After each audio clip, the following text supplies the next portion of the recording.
जय श्री राम। तो बच्चों, आज हम लोग 12वीं फिजिक्स अध्याय 4 गतिमान आवेश और चुंबकत्व का लेक्चर नंबर 7 लेकर आए हैं, जिसमें हम लोग पढ़ेंगे एक समान चुंबकीय क्षेत्र में किसी आवेशित कण की गति, आवेश की गति के बारे में पढ़ेंगे। चलिए शुरू करते हैं।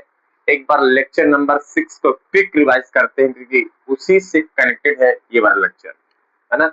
लेक्चर नंबर 6 में हमने क्या पढ़ा था कि अगर कोई चुंबकीय क्षेत्र है और इस चुंबकीय क्षेत्र के लंबवत कोई आवेश, इस चुंबकीय क्षेत्र के लंबवत कोई आवेश गति करता है, तो उस पर एक बल कार्य करता है, जिसे लॉरेंज बल कहते हैं। लॉरेंज बल कहते हैं, है ना। अगर किसी चुंबकीय क्षेत्र में कोई आवेश v वेग से गति करता है, तो इस आवेश पर एक बल कार्य करता है, जिसे लॉरेंज बल कहते हैं।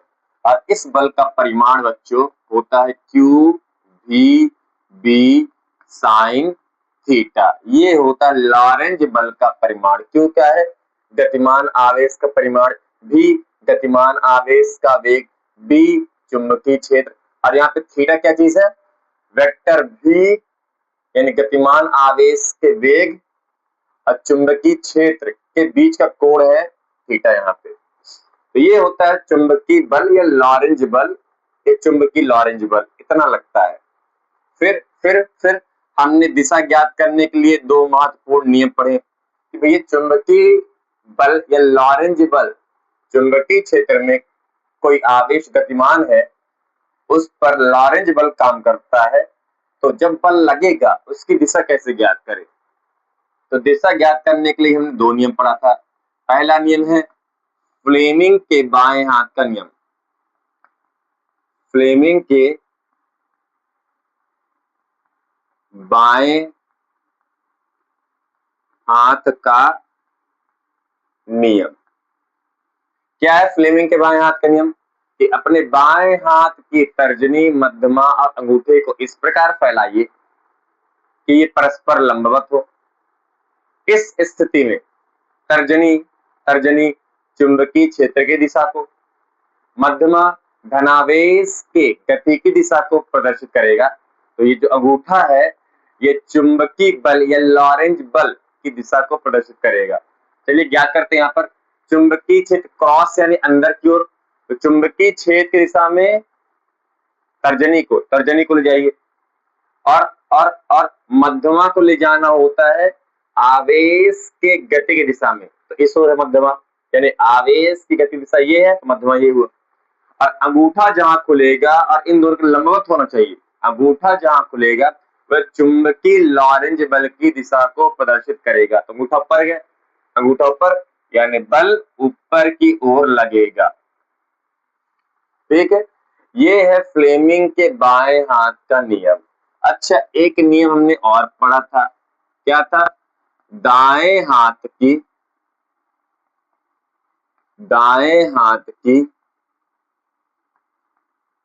हथेली का नियम नंबर 2। दाएं हाथ की हथेली का नियम नंबर 2 ये क्या है कि अपने दाहिने हाथ की उंगलियों को और अंगूठे को इस प्रकार फैलाइए कि वे एक दूसरे के लंबवत हो, 90 डिग्री हो।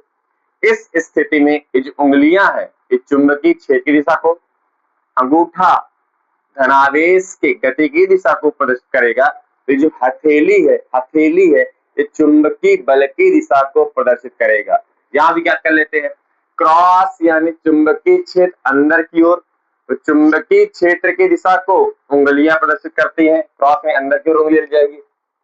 धनावेश की गति की दिशा को अंगूठा प्रदर्शित करेगा, अंगूठे को धनावेश की गति की दिशा ले जाते हैं, चुंबकीय क्षेत्र अंदर यानी उंगलियां अंदर, और अंगूठा धनावेश की गति की दिशा में ऐसे ऐसे। तो ये जो हथेली है, ये चुंबकीय लॉरेंज बल की दिशा को प्रदर्शित करेगा। हथेली ऊपर की ओर, तो बल ऊपर की ओर लगेगा, लग भी रहा ऊपर की ओर। इस प्रकार बच्चों हमने लॉरेंज बल का परिमाण व दो नियमों से दिशाओं के बारे में पता लगाया था।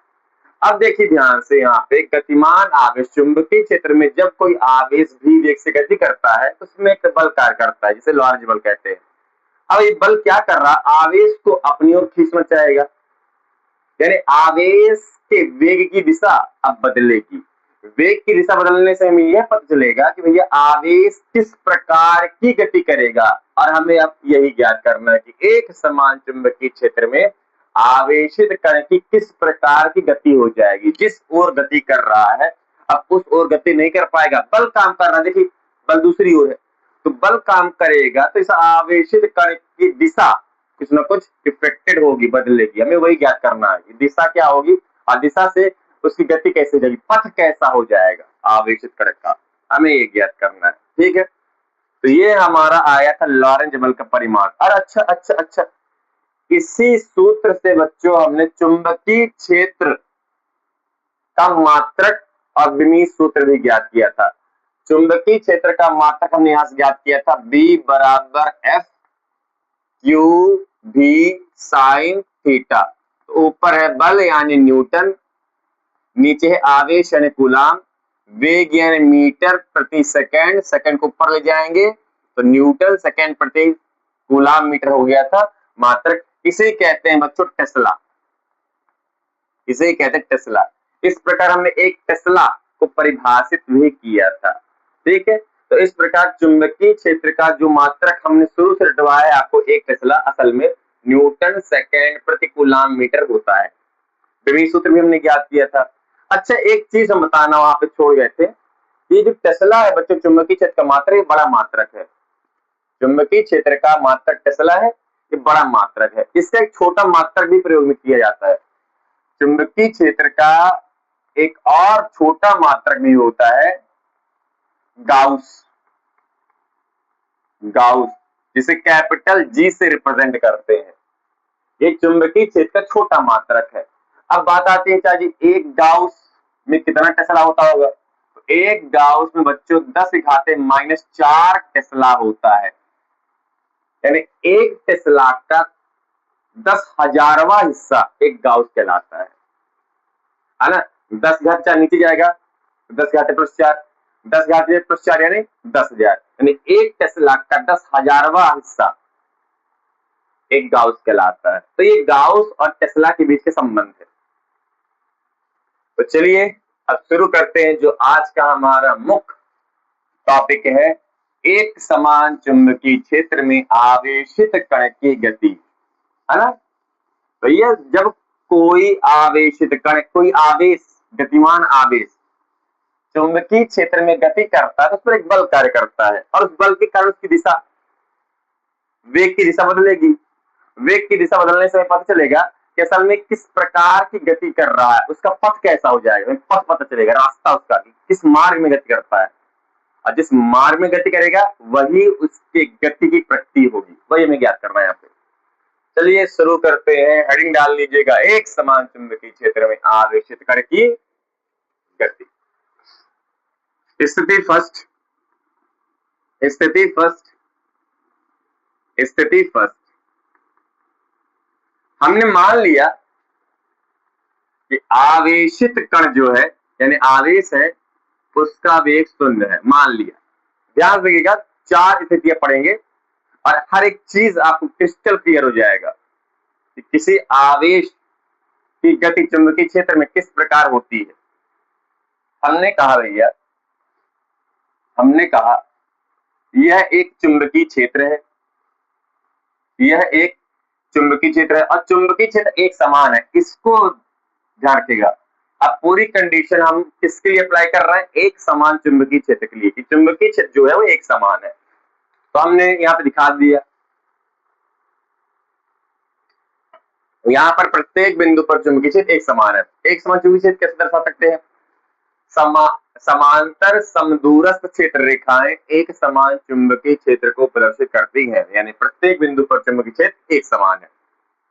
अब इस चुंबकीय क्षेत्र में बच्चों मैंने एक स्थिर आवेश को रख दिया है, यह आवेश स्थिर है, विराम अवस्था में है, यानी इसका वेग अभी 0 है, ये गति नहीं कर रहा, गतिमान आवेश नहीं है। तो हमें पता वही है, अगर किसी चुंबकीय क्षेत्र में स्थिर आवेश को रखोगे तो उस पर कोई बल कार्य नहीं करता। हमने पढ़ा है, शुरुआत से पढ़ा है, लॉरेंज बल के प्रयोग से पढ़ा है ना। अब फार्मूला से देख सकते हो, हमने अभी बल का परिमाण ज्ञात किया तो अभी दिखाया, तो क्या होता है क्यू भी बी साइन थीटा। यहां से आप निकाल सकते हो, यहां से कितना बल काम करेगा। बल बराबर है क्यू, भी का मान है 0, बी साइन थीटा, तो 0 गुणे कुछ भी 0, यानी यहां पर लगने वाला बल 0 हो गया। यही तो बोल रहे हैं लॉरेंज साहब कि अगर आप किसी चुंबकीय क्षेत्र में किसी स्थिर आवेश को रखेंगे तो उस आवेश पर कोई प्रभाव नहीं पड़ता, उस पर कोई बल कार्य नहीं करता, यानी यह स्थिर आवेश अनंत काल तक स्थिर रहेगा, रुका रहेगा, कोई प्रभाव नहीं पड़ेगा। पहली बात यहाँ पे आप लिख सकते हैं कि एक समान चुंबकीय क्षेत्र में स्थिर आवेश को रखने पर उस पर कोई बल कार्य नहीं करता है, वह हमेशा विराम अवस्था में ही रहेगा, कोई बल कार्य नहीं करता। सेकंड स्थिति, सेकंड असल में गतिमान आवेश लेना है। हमने देखा गतिमान आवेश पर बल कार्य करता है, चलिए गतिमान आवेश ले लेते हैं इस बार, है ना। ये है एक समान चुंबकीय क्षेत्र, पूरी कंडीशन एक समान चुंबकीय क्षेत्र के लिए है, केवल पूरी कंडीशन एक समान चुंबकीय क्षेत्र के लिए। हमने यहां पर रखा एक समान चुंबकीय क्षेत्र, दिशा ये है, और इस एक समान चुंबकीय क्षेत्र में बच्चे लोगों हमने एक गतिमान आवेश रख दिया है, गतिमान आवेश रख दिया है, एक आवेश हमने रखा है जिसका वेग है v। इस बार आवेश का वेग 0 नहीं है, यानी बल काम कर सकता है। भाई गतिमान आवेश पर तो बल काम करता है, जिसे लॉरेंज बल कहते हैं। चलिए देखते हैं कितना बल काम करता है, देखते हैं। F बराबर क्यू भी बी साइन थीटा। यहाँ पे अच्छा थीटा क्या चीज है, देखिए ध्यान से। थीटा क्या चीज है, अगर मैं इसको सदिश रूप में लिखूं तो वेक्टर F बराबर Q vector v cross vector v, यही ना है। ये जो थीटा है बच्चों, आवेश के वेग की दिशा और चुंबकीय क्षेत्र की दिशा के बीच कोण होता है। ये जो थीटा यहाँ पे वह आवेश के वेग की दिशा और चुंबकीय क्षेत्र की दिशा के बीच का कोण होता है। अब आप यहाँ पे देखिए ध्यान से, अगर अगर अगर हमने गतिमान आवेश लिया है जो कि चुंबकीय क्षेत्र की दिशा में ही गतिमान है, तो आप सोच बताइए आवेश के वेग की दिशा और चुंबकीय क्षेत्र की दिशा दोनों एक ही ओर है, तो इनके बीच का जो कोण होगा, वेग और चुंबकीय क्षेत्र के बीच का जो कोण होगा वो तो 0 डिग्री होगा, 0 डिग्री होगा। यानी मैं कह सकता हूं यहाँ पे जो थीटा बच्चों 0 डिग्री है। अगर दोनों एक ही दिशा में है तो उनके बीच कोण 0 डिग्री है, कोई कोण नहीं बन रहा, 0 डिग्री है। अब साइन सुन रखिए यहाँ पे, साइन सुन तो क्यू भी बी साइन सुन, और साइन शून्य का मान होता है 0 और 0 गुणे कुछ भी 0, यानी हमने इस बार गतिमान आवेश को लिया है जो कि चुंबकीय क्षेत्र की दिशा में ही गतिमान है। एंगल वेग और चुंबकीय क्षेत्र के बीच का एंगल 0 डिग्री है, उस पर भी कोई बल कार्य नहीं करता। खाली गतिमान आवेश लेने से कुछ नहीं होता है, एंगल पर भी बल का मान डिपेंड करता है। अगर चुंबकीय क्षेत्र की दिशा में गतिमान है तो उस पर कोई बल कार्य नहीं करेगा। इसका मतलब क्या हुआ कि जो गतिमान आवेश है चुंबकीय क्षेत्र की दिशा में गति करता रहेगा, उस पर कोई बल काम नहीं करेगा। इसका ना वेग बदलेगा ना ही दिशा बदलेगी, जिस दिशा में जिस वेग से गतिमान है वो गति करता रहेगा, ठीक है।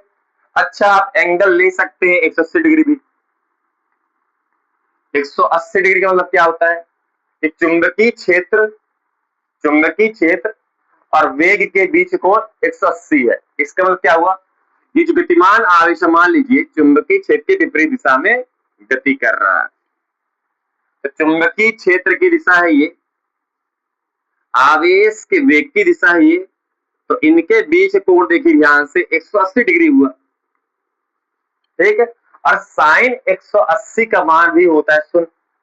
साइन 180 का मान भी होता है शून्य, शून्य गुणे कुछ भी शून्य, यानी इस केस में भी भलाई गतिमान आवेश है उस पर कोई बल कार्य नहीं करेगा, अर्थात यह गतिमान आवेश चुंबकीय क्षेत्र की विपरीत दिशा में समान वेग से समान दिशा में गति करता रहेगा ना, जिस वेग से जिस दिशा में ये गति कर रहा है उसी वेग से उसी दिशा में गति करता रहेगा अनंत काल तक। इस पर या इस पर बल का कोई असर नहीं होगा।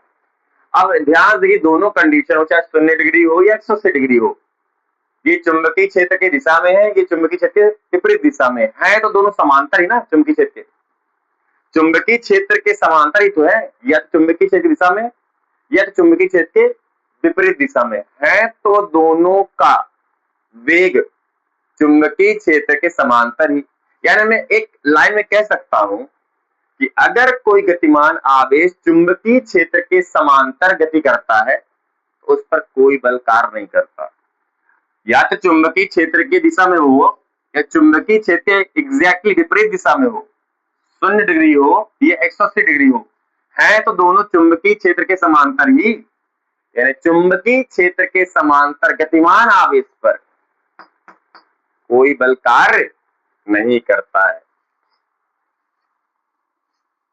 क्या कहा हमने? एक समान इसको बड़े ध्यान से देखिएगा कि इसका प्रयोग हम फिर से करने वाले हैं। एक समान चुंबकीय क्षेत्र में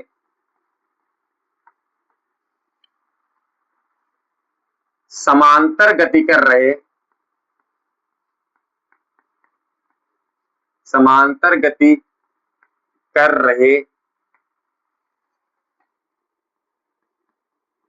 आवेश पर कोई बल कार्य नहीं करता।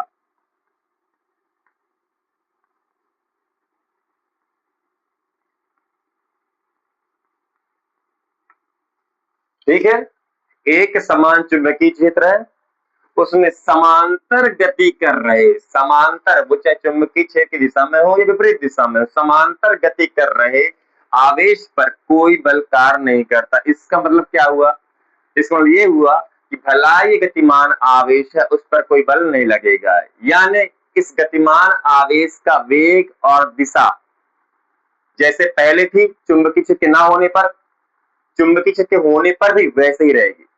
ठीक है, हम क्या कह रहे हैं भैया, ये चुंबकीय क्षेत्र है, ये चुंबकीय क्षेत्र है, इस चुंबकीय क्षेत्र में मैंने ऐसे गतिमान आवेश को रखा जिसके वेग की दिशा चुंबकीय क्षेत्र की ओर ही है, तो इस गतिमान आवेश का वेग और दिशा पर कोई प्रभाव नहीं पड़ेगा, यानी चुंबकीय क्षेत्र की दिशा में ही ये गति करता रहेगा, चुंबकीय क्षेत्र की दिशा में ही ये गति करता रहेगा, गति करेगा, क्योंकि पहले से कर रहा है, बस इस पर कोई बल कार्य नहीं करेगा। तीसरी स्थिति सबसे महत्वपूर्ण सब कुछ है, हालांकि स्थिति थर्ड, स्थिति सेकेंड स्थिति आपको भूलना नहीं है, इसका इस्तेमाल अभी हम लोग करेंगे चौथी स्थिति में। फिर से क्या कहा हमने? जब कोई गतिमान आवेश चुंबकीय क्षेत्र के समांतर गति करता है तो उस पर कोई बल कार्य नहीं करता, लेकिन गतिमान आवेश है ना, तो चुंबकीय क्षेत्र के समांतर गति करता रहेगा, हाँ उस पर कोई बल कार्य नहीं कर रहा है, वह नियत वेग से नियत दिशा में गति करता रहेगा, आगे बढ़ता रहेगा, बस वो जो उसका प्रारंभिक वेग रहा होगा उसी वेग से गति करता रहेगा। स्थिति थर्ड क्या मैंने कहा? स्थिति थर्ड, अभ्यास देखिएगा कि ये बहुत महत्वपूर्ण है। स्थिति थर्ड, ये एक समान चुंबकीय क्षेत्र है, क्रॉस यानी बच्चों चुंबकीय क्षेत्र की दिशा बोर्ड के लंबवत अंदर की ओर है। क्रॉस यानी क्या होता है? चुंबकीय क्षेत्र की दिशा बोर्ड के अंदर है, ऐसे लंबवत है, ये ठीक, ये एक समान चुंबकीय क्षेत्र है, ध्यान देना है आपको, ध्यान से देखना है, ये एक समान चुंबकीय क्षेत्र है, और इस एक समान चुंबकीय क्षेत्र में मैंने गतिमान आवेश को रखा है, जिसका वेग चुंबकीय क्षेत्र के लंबवत है। देखिए ध्यान से, चुंबकीय क्षेत्र अंदर क्यों लग रहा है? चुंबकीय क्षेत्र अंदर है और गतिमान आवेश के वेग की दिशा अंगूठे की ओर है, ऐसे लंबवत है। मैं लंबवत, चुंबकीय क्षेत्र अंदर और गतिमान आवेश की दिशा लंबवत है, ऐसे ऐसे, है ना। ये चुंबकीय क्षेत्र अंदर, ये अंगूठा है, गतिमान आवेश के वेग की दिशा, यानी दोनों कौन, चुंबकीय क्षेत्र और वेग दोनों एक दूसरे के लंबवत है। यानी यहाँ पे थीटा जो बनेगा वो 90 डिग्री बनेगा। थीटा क्या चीज है? यहाँ पे थीटा क्या चीज है? थीटा क्या चीज है? थीटा, थीटा आवेश के वेग की दिशा और चुंबकीय क्षेत्र की दिशा के बीच का कोण है ना। वेग और चुंबकीय क्षेत्र के बीच का कोण है थीटा। तो इस बार चुंबकीय क्षेत्र अंदर है और आवेश ऐसे गति कर रहा है, ऐसे गति कर रहा है, यानी आवेश के वेग और चुंबकीय क्षेत्र के बीच कोण 90 डिग्री है। चलिए बल निकालते हैं, बल कितना लगेगा।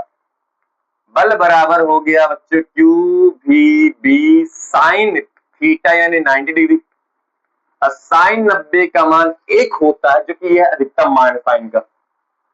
इस हिसाब से बल बराबर आ गया क्यू भी बी साइन 90 यानी 1। यानी अगर साइन 90 का मान 1 होता है, जो कि अधिकतम मान है, इस हिसाब से ये क्यू भी जो आया अधिकतम मान आया है। अर्थात अगर एक समान चुंबकीय क्षेत्र के लंबवत कोई आवेश गति करता है, उस पर अधिकतम बल कार्य करता है। अगर एक समान चुंबकीय क्षेत्र के लंबवत कोई आवेश गति करता है, तो उस पर मैक्सिमम बल कार्य करता है। कितना? क्यू भी बी। दिशा कैसे निकालते हैं?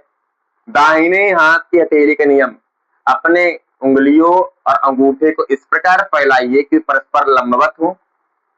इस स्थिति में उंगलियां चुंबकीय क्षेत्र की दिशा में, क्रॉस यानी अंदर, अंगूठा धनावेश के गति की दिशा में, आवेश की गति दिशा ऐसे, तो अंगूठा की जाइए वहां पे, और हथेली चुंबकीय बल की दिशा को प्रदर्शित करेगा ऊपर की ओर, ऊपर की ओर। ये बल लग रहा बच्चों ऊपर की ओर, ऐसे बल लग रहा है, ऐसे ऊपर की ओर, ऊपर की ओर। तो ये है चुंबकीय लॉरेंज बल की दिशा। अब ध्यान से आप देखिए, अब कहानी शुरू। कितना बल लग रहा है? अधिकतम क्यू भी बल लग रहा है। यहाँ पे जो बल लग रहा है वो क्यू भी है, अधिकतम बल लग रहा है। अब देखिए ध्यान से, आवेश के वेग की दिशा ये है, और इस आवेश पर जो कि गतिमान है, चुंबकीय क्षेत्र के लंबवत गति कर रहा है, उस पर लॉरेंज बल काम कर रहा है, मैक्सिमम लॉरेंज बल काम कर रहा है। तो ये जो बल है, आवेश को अपनी ओर खींचना चाहेगा। भाई बल लग रहा है, ये आवेश ऐसे गति कर रहा है, आवेश ऐसे गति कर रहा है, और उस पर बल लग रहा है ऐसे, यानी आवेश को ये अपनी ओर खींचना चाहेगा। तो आवेश कहां जाएगा? अब सीधा जा नहीं सकता है, क्योंकि बल ऊपर की ओर लग रहा है। तो बच्चों ये जो आवेश है, यह इन दोनों के परिणामी दिशा में जाएगा, यानी कहीं बीच से निकल जाएगा, ऐसे कहीं बीच से ऐसे निकल जाएगा, कहीं बीच से ऐसे निकल जाएगा, इन दोनों के परिणामी दिशा में ऐसे चला जाएगा, है ना। जा रहा है इधर, बल लग रहा है इधर, तो इन दोनों के परिणामी सदिश की दिशा में पहुंच जाएगा, ऐसे। ठीक, अब इस दिशा में मान लीजिए आवेश यहां पहुंच गया है, मान लीजिए आवेश यहां पहुंच गया है, यहां पहुंच गया आवेश, है ना। इस बल के कारण आवेश जाना चाह रहा था इधर, लेकिन इस बल के कारण आवेश ऐसे यहां पहुंच गया है। अब इस बिंदु पर आवेश है, और इस बिंदु पर आवेश के वेग की दिशा ये होगी। जिस बिंदु पर आपको किसी सदिश राशि की दिशा ज्ञात करनी है, उस बिंदु पर स्पर्शरेखा खींच। अगर वक्री पथ है तो स्पर्शरेखा खींच दो उस बिंदु पर, वही स्पर्शरेखा उस बिंदु पर उस सदिश राशि की दिशा के बारे में बताता है। तो यहाँ पर आवेश है, और उस इस बिंदु पर आवेश के वेग की दिशा ये है। अब यहाँ पर अगर ये आवेश चुंबकीय क्षेत्र के लंबवत गति कर रहा है, देखिए ध्यान से, चुंबकीय क्षेत्र अंदर की ओर, आवेश के गति की दिशा ऊपर, यानी लंबवत दोनों। तो इस पर फिर से लॉरेंज बल काम करेगा, और ये लॉरेंज बल हथेली के लंबवत दिशा की ओर लगेगा, ऐसे हथेली की ओर, यानी लॉरेंज बल लगेगा बच्चों ऐसे, ऐसे लगेगा लॉरेंज बल। और ये लॉरेंज बल जो है इस आवेश को अब सीधे नहीं जाने देगा, अपनी ओर खींच ले रहा है, अपनी ओर खींच ले रहा है। यानी जो आवेश सीधे जाना चाह रहा था और बल लग रहा है इस ओर, तो इन दोनों के परिणामी दिशा में जाएगा ऐसे, इन दोनों के परिणामी दिशा में जाएगा ऐसे। किसी भी बिंदु पर निकाल सकते हैं, किसी बिंदु पर निकाल सकते हैं। चुंबकीय क्षेत्र के लंबवत है प्रत्येक बिंदु। चुंबकीय क्षेत्र देख ध्यान से अंदर है और आवेश की गति दिशा अंगूठा ये हर जगह लंबवत, ये हर जगह लंबवत, यानी हर जगह बल ऐसे अंदर की ओर लगेगा। अगर इस बिंदु पर मैं निकालना चाहूं, अगर अगर अगर अगर अगर अगर अगर मैं इस बिंदु पर निकालना चाहूं, इस बिंदु पर आवेश है और उसका वेग की दिशा ये होगी, किसी बिंदु पर स्पर्शरेखा खींच दो, वही है उस सदिश राशि की दिशा। अगर पथ वक्री है, ये वक्री पथ है, तो आवेश चुंबकीय दिशा उंगली के द्वारा, आवेश की गति दिशा अंगूठी द्वारा, हथेली नीचे की ओर, यानी लॉरेंज बल लग रहा है बच्चों नीचे की ओर ऐसे, ऐसे लॉरेंज बल काम कर रहा है। यानी लॉरेंज बल इस आवेश को सीधा नहीं गति करने देगा, बल लगा खींच लेगा। तो इस बल के कारण अब आवेश इन दोनों के परिणामी दिशा में चला जाएगा ऐसे ऐसे ऐसे ऐसे ऐसे ऐसे ऐसे ऐसे, परिणामी दिशा में चला जाएगा। ठीक है, अब पहुंच गया है आवेश मान लीजिए यहां पर, अब इसके वेग की दिशा ये है, ये है, तो बल निकाल लीजिए। चुंबकीय क्षेत्र क्रॉस यानी अंदर की ओर और आवेश के गति दिशा नीचे की ओर, हथेली अंदर की ओर, यानी बल की दिशा होगी अंदर ऐसे, ऐसे बल लगेगा। तो बल लग रहा इस ओर, गति कर रहा इस ओर, तो असल में आवेश कहां जाएगा, बल लगने के कारण इसकी दिशा बदलेगी बदलेगी, और इस प्रकार दिशा बदलने से इसका पथ ऐसा हो जाएगा, ये हो गया।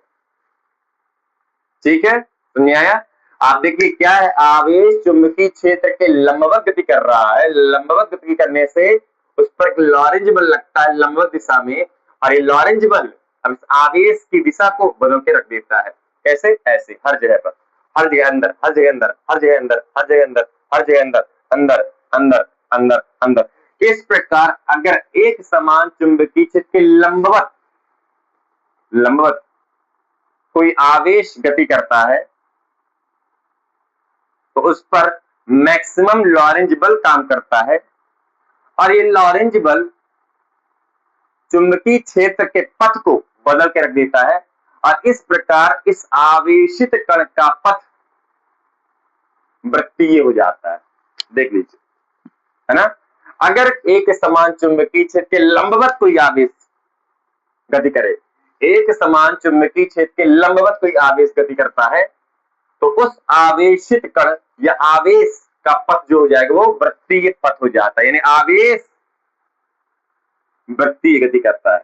और हमको यही पढ़ना है असल में, एक समान चुंबकीय क्षेत्र में आवेशित कण की गति वृत्तीय गति हो जाती है। जब कोई आवेशित कण यानी आवेश चुंबकीय क्षेत्र के लंबवत गति करता है तो उस पर अधिकतम लॉरेंज बल काम करता है। वह लॉरेंज बल इस आवेश को चुंबकीय क्षेत्र में वृत्तीय गति कराता रहता है, वृत्तीय गति कराता रहता है, वृत्तीय गति कराता रहता है। तो यानी मुझे ये समझ में आ गया है, ये समझ में आ गया है कि जब कोई आवेश चुंबकीय क्षेत्र के लंबवत गति करता है तो उस पर अधिकतम लॉरेंज बल काम करने के कारण इस आवेश का पथ वृत्तीय पथ हो जाता है, और इस कारण से इसकी गति वृत्तीय गति हो जाती है, वृत्तीय गति हो जाती है, वृत्तीय गति हो जाती है। ठीक है, यह भी गतिमान आवेश था जो समांतर गति कर रहा था। तो समांतर गति करने वाले आवेश पर कोई बल काम नहीं करता, यानी आवेश जिस दिशा में गति कर रहा था उसी दिशा में सीधी सरल रेखा में गति करता रहेगा, है ना, सीधी सरल रेखा इसे कहते हैं, सीधी सरल रेखा में गति करता रहेगा। यानी यानी यानी एक समान चुंबकीय क्षेत्र के समांतर अगर कोई आवेश गति करता है तो उसका पथ कैसा होगा, सीधा सरल होगा। तो आप यहाँ पे ये भी लिख सकते हैं, मैं अगर इसकी गति की बात करूं, सीधी सरल गति होती है इसकी। भाई पहले से ही सरल गति कर रहा था वो, चुंबकीय क्षेत्र में रखने पर इसकी गति पर कोई प्रभाव नहीं पड़ा। जैसे गति कर रहा था चुंबकीय क्षेत्र के ना होने पर, चुंबकीय क्षेत्र होने पर भी वह उसी दिशा में उसी वेग से सीधी सरल रेखा में गति करता रहेगा। लेकिन जब हम किसी आवेशित कण को चुंबकीय क्षेत्र के लंबवत रखते हैं, किसी गतिमान आवेशित कण को चुंबकीय क्षेत्र के लंबवत रखते हैं, तो उस पर अधिकतम लॉरेंज बल काम करता है, और ये लॉरेंज बल इस आवेशित कण की दिशा को बदल के रख देता है। इस प्रकार ये आवेशित कण जहां जाना चाह रहा था वहां जाके बल के कारण इनके परिणामी दिशा में पहुंच जाता है, और इस कारण से इस आवेशित कण का जो पथ हो जाता है वृत्तीय पथ हो जाता है, यानी इसकी जो गति हो जाएगी वृत्तीय गति हो जाएगी। ठीक है ना। अरे बल ऊपर लग रहा तो अचानक से ऊपर थोड़ी पहुंच जाएगा, इन दोनों के परिणामी दिशा में जाएगा। तो जा रहा ऐसे, बल लग रहा ऐसे, तो इनके परिणामी दिशा में ऐसे पहुंचेगा, अचानक से थोड़ी पहुंचेगा। अरे जा रहा सीधे, अब बल लग रहा ऐसे, तो जा रहा सीधे तो ऐसे ऐसे पहुंच जाएगा, ऐसे वृत्तीय हो जाएगा इसका पथ। ठीक है, ठीक है। अब एक चीज हमको ये जानना है, वृत्तीय पथ तो हो गया, अच्छी बात है, बहुत अच्छी बात है, वृत्तीय पथ हो गया इसका, यानी आवेशित कर एक समान चुंबकीय क्षेत्र के लंबवत गति कर रहे आवेश की जो गति होती है वृत्तीय गति होती है। मैं क्या लिख रहा हूं, मैं क्या लिख रहा हूं, मैं क्या लिख रहा हूं, मैं क्या लिख रहा हूं, मैं क्या लिखने वाला हूं यहाँ पे, एक समान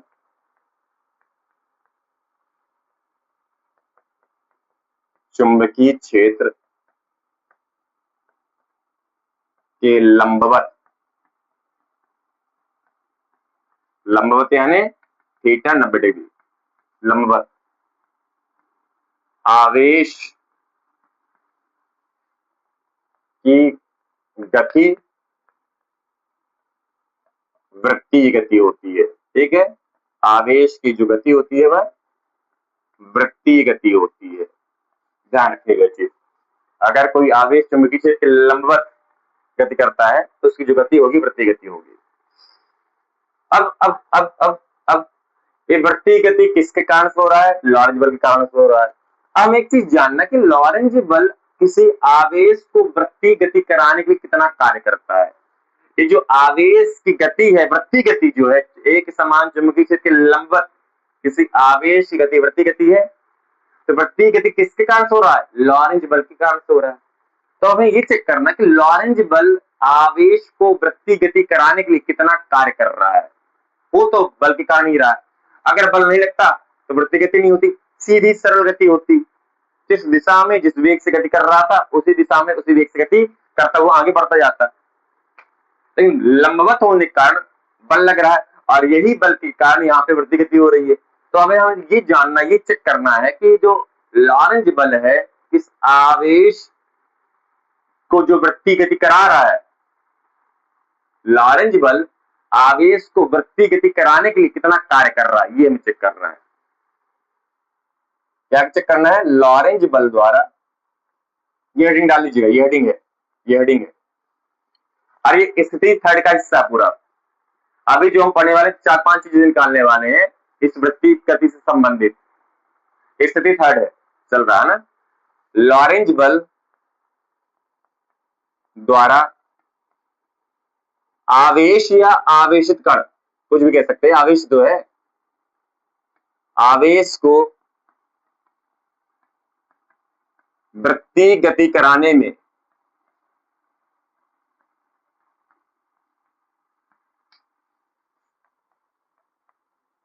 किया गया कार्य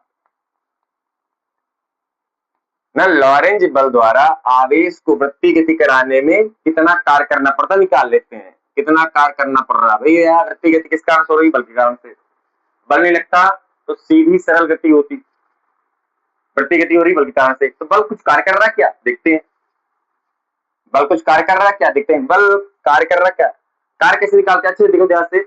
यहाँ पर जो लॉरेंज बल है उसकी दिशा एक समान है, अंदर की ओर अंदर की ओर अंदर की ओर अंदर की ओर, इस वृत्त के केंद्र की ओर। देखिए यहाँ से जो लॉरेंज बल की दिशा, ध्यान देखने का, ध्यान से एकदम आंखें फाड़ के बिना पंख झुकाए, जो लॉरेंज बल की दिशा है प्रत्येक बिंदु पर बच्चों, प्रत्येक बिंदु पर हथेली देखती है, ये प्रत्येक बिंदु पर अंदर की ओर है, प्रत्येक बिंदु पर अंदर की ओर है। लॉरेंज बल की दिशा अंदर की ओर है, एक ही दिशा की ओर है, केंद्र की ओर है, केंद्र की ओर, केंद्र की ओर।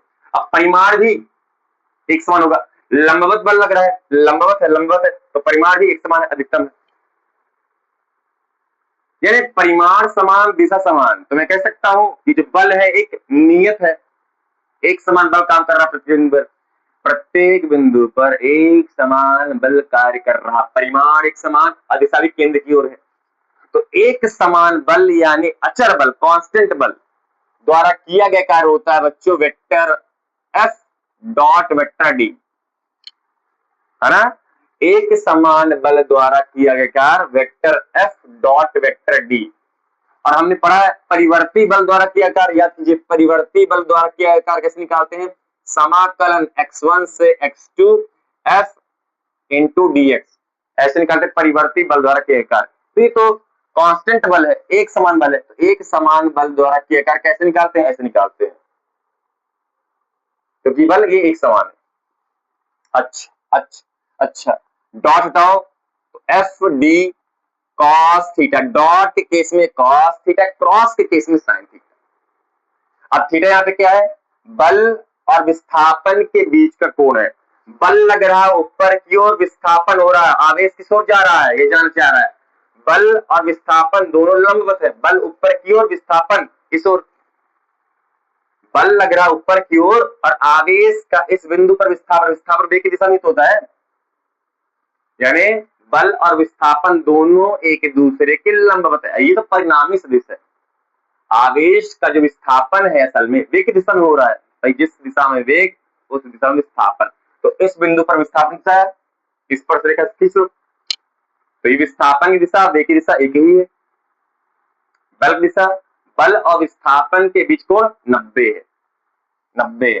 तो एफ डी cos 90, और cos 90 का मान मान शून्य, तो cos 90 का मान शून्य और शून्य पर कुछ भी शून्य, यानी भलाई बच्चों लॉरेंज बल के कारण, लॉरेंज बल के कारण आवेशित कण चुंबकीय क्षेत्र में जो लंबवत गति कर रहा है, वृत्तीय गति कर रहा है, इस लॉरेंज बल के कारण ही तो वृत्तीय गति कर रहा है चुंबकीय क्षेत्र में। लेकिन लॉरेंज बल द्वारा किया गया कार्य शून्य। क्या कमाल चीज है कि लॉरेंज बल कोई कार्य नहीं कर रहा है, बस वो दिशा दे रहा है, कोई कार्य नहीं कर रहा, सब कुछ अपने आप हो रहा है। लॉरेंज बल इस आवेशित कण को वृत्तीय गति में घुमाने के लिए कोई कार्य नहीं कर रहा, कोई कार्य नहीं कर रहा है। ये है। और इसको एक चीज और आपको दिखाते हैं, कार ऊर्जा प्रमेय 11वीं क्लास में खोखला कर दीजिए। कार ऊर्जा प्रमेय 11वीं क्लास पर आ गया आपने। कार ऊर्जा प्रमेय क्या चीज है, कार ऊर्जा प्रमेय, कार ऊर्जा प्रमेय बच्चों सभी बल द्वारा किया गया कार्य, बलों द्वारा किया गया कार्य गतिज ऊर्जा परिवर्तन के बराबर होता है। बल द्वारा किया गया कार्य गतिज ऊर्जा परिवर्तन के बराबर होता है, इसे कहते हैं कार ऊर्जा प्रमेय। तो यहाँ पर बल द्वारा कितना कार्य किया जा रहा है, सभी बल कौन से, यहाँ पे केवल लॉरेंज बल ही काम कर रहा हो तो कुछ नहीं काम कर रहा। तो लॉरेंज बल द्वारा किया गया कार्य शून्य, यहाँ पे कार्य शून्य है। अब गतिज ऊर्जा में परिवर्तन यानी अंतिम गतिज ऊर्जा माइनस प्रारंभिक गतिज ऊर्जा, अंतिम गतिज ऊर्जा माइनस प्रारंभिक गतिज ऊर्जा, अंतिम यानी फाइनल, प्रारंभिक यानी इनिशियल। तो अंतिम गतिज ऊर्जा माइनस प्रारंभिक गतिज ऊर्जा, इससे पता चल जाएगा कि गतिज ऊर्जा में कितना परिवर्तन आया है, शून्य है। इसको यहां लाओ, इसको यहां लाओ, हो जाएगा इसको यहां लाओ, ये माइनस के आई हो जाएगा प्लस के आई, यानी प्रारंभिक गतिज ऊर्जा बराबर अंतिम गतिज ऊर्जा हो गया। इसका मतलब क्या है, क्या दिख रहा है आपको, इसका मतलब क्या है, इसका मतलब क्या है, इसका मतलब क्या है कि जो प्रारंभिक गतिज ऊर्जा थी इस आवेश का चुंबकीय क्षेत्र में जाने से पहले, वही अंतिम गतिज ऊर्जा है चुंबकीय क्षेत्र में बल लगने के बाद वृत्ति करने के कारण।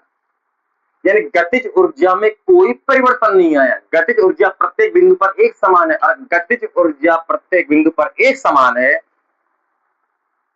यानी इस आवेशित कण का प्रत्येक बिंदु पर चाल एक समान है। यानी जो आवेशित कण बल के कारण वृत्ति गति कर रहा है, उसका वेग नियत है, उसका चाल नियत है। यानी जो वृत्ति गति है असल में ये एक समान वृत्ति गति है।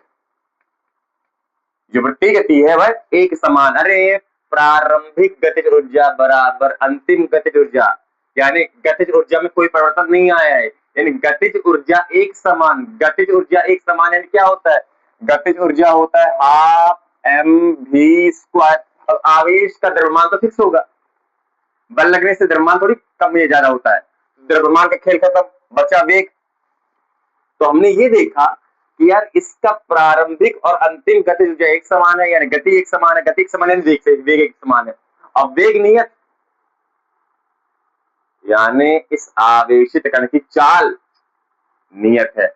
यानी भला ये आवेशित कण बल के कारण वृत्ति गति कर रहा है, लेकिन ये जो वृत्ति गति है वह एक समान वृत्ति गति है, इसकी चाल नियत रहती है, नियत चाल से वृत्ति गति करता है। ठीक है, ठीक है, ठीक है, ठीक है। अब इसमें हमको 5 चीजों की कैलकुलेशन करना है। इस वृत्ति पथ की त्रिज्या भी कुछ होगी, कोणीय वेग होगा, फिर आवर्तकाल होगा, आवृत्ति होगी, और कुल गतिज ऊर्जा कितनी है। ये 5 चीजें हमको निकालना है, कैलकुलेशन करना है यहाँ पे। तो यहाँ पे समझ आएगा कहानी क्या चीज है। हमने अभी तक 3 स्थितियां ली हैं। पहली स्थिति कि मान लो एक समान चुंबकीय क्षेत्र है, उसमें मैंने किसी आवेश को स्थिर रख दिया, वेग 0, तो उस पर कोई बल कार्य नहीं करेगा, क्योंकि हमें पता है चुंबकीय क्षेत्र में गतिमान आवेश पर ही बल कार्य करता है, उसे लॉरेंज बल कहते हैं। तो इस पर कोई बल काम नहीं किया।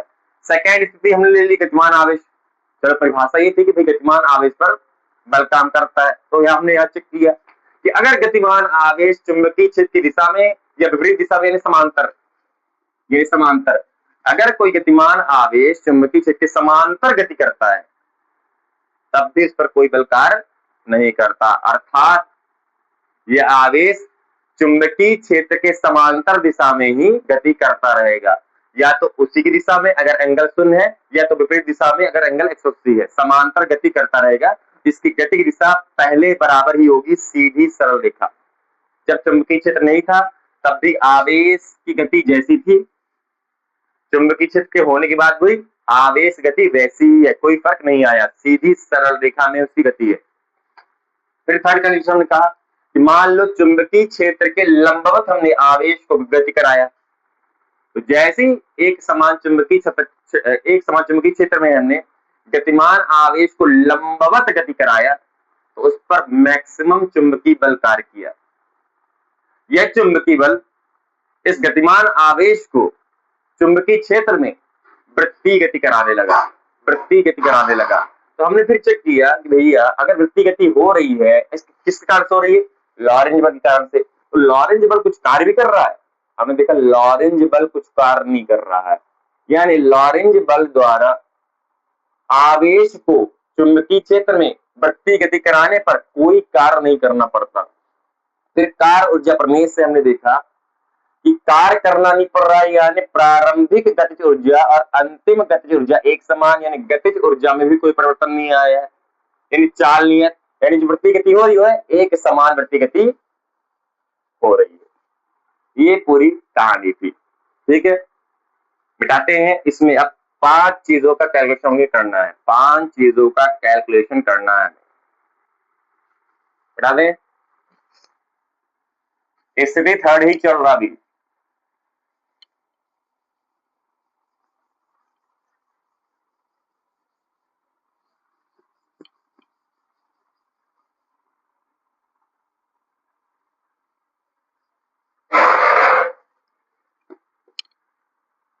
स्थिति थर्ड ही चल रहा भी।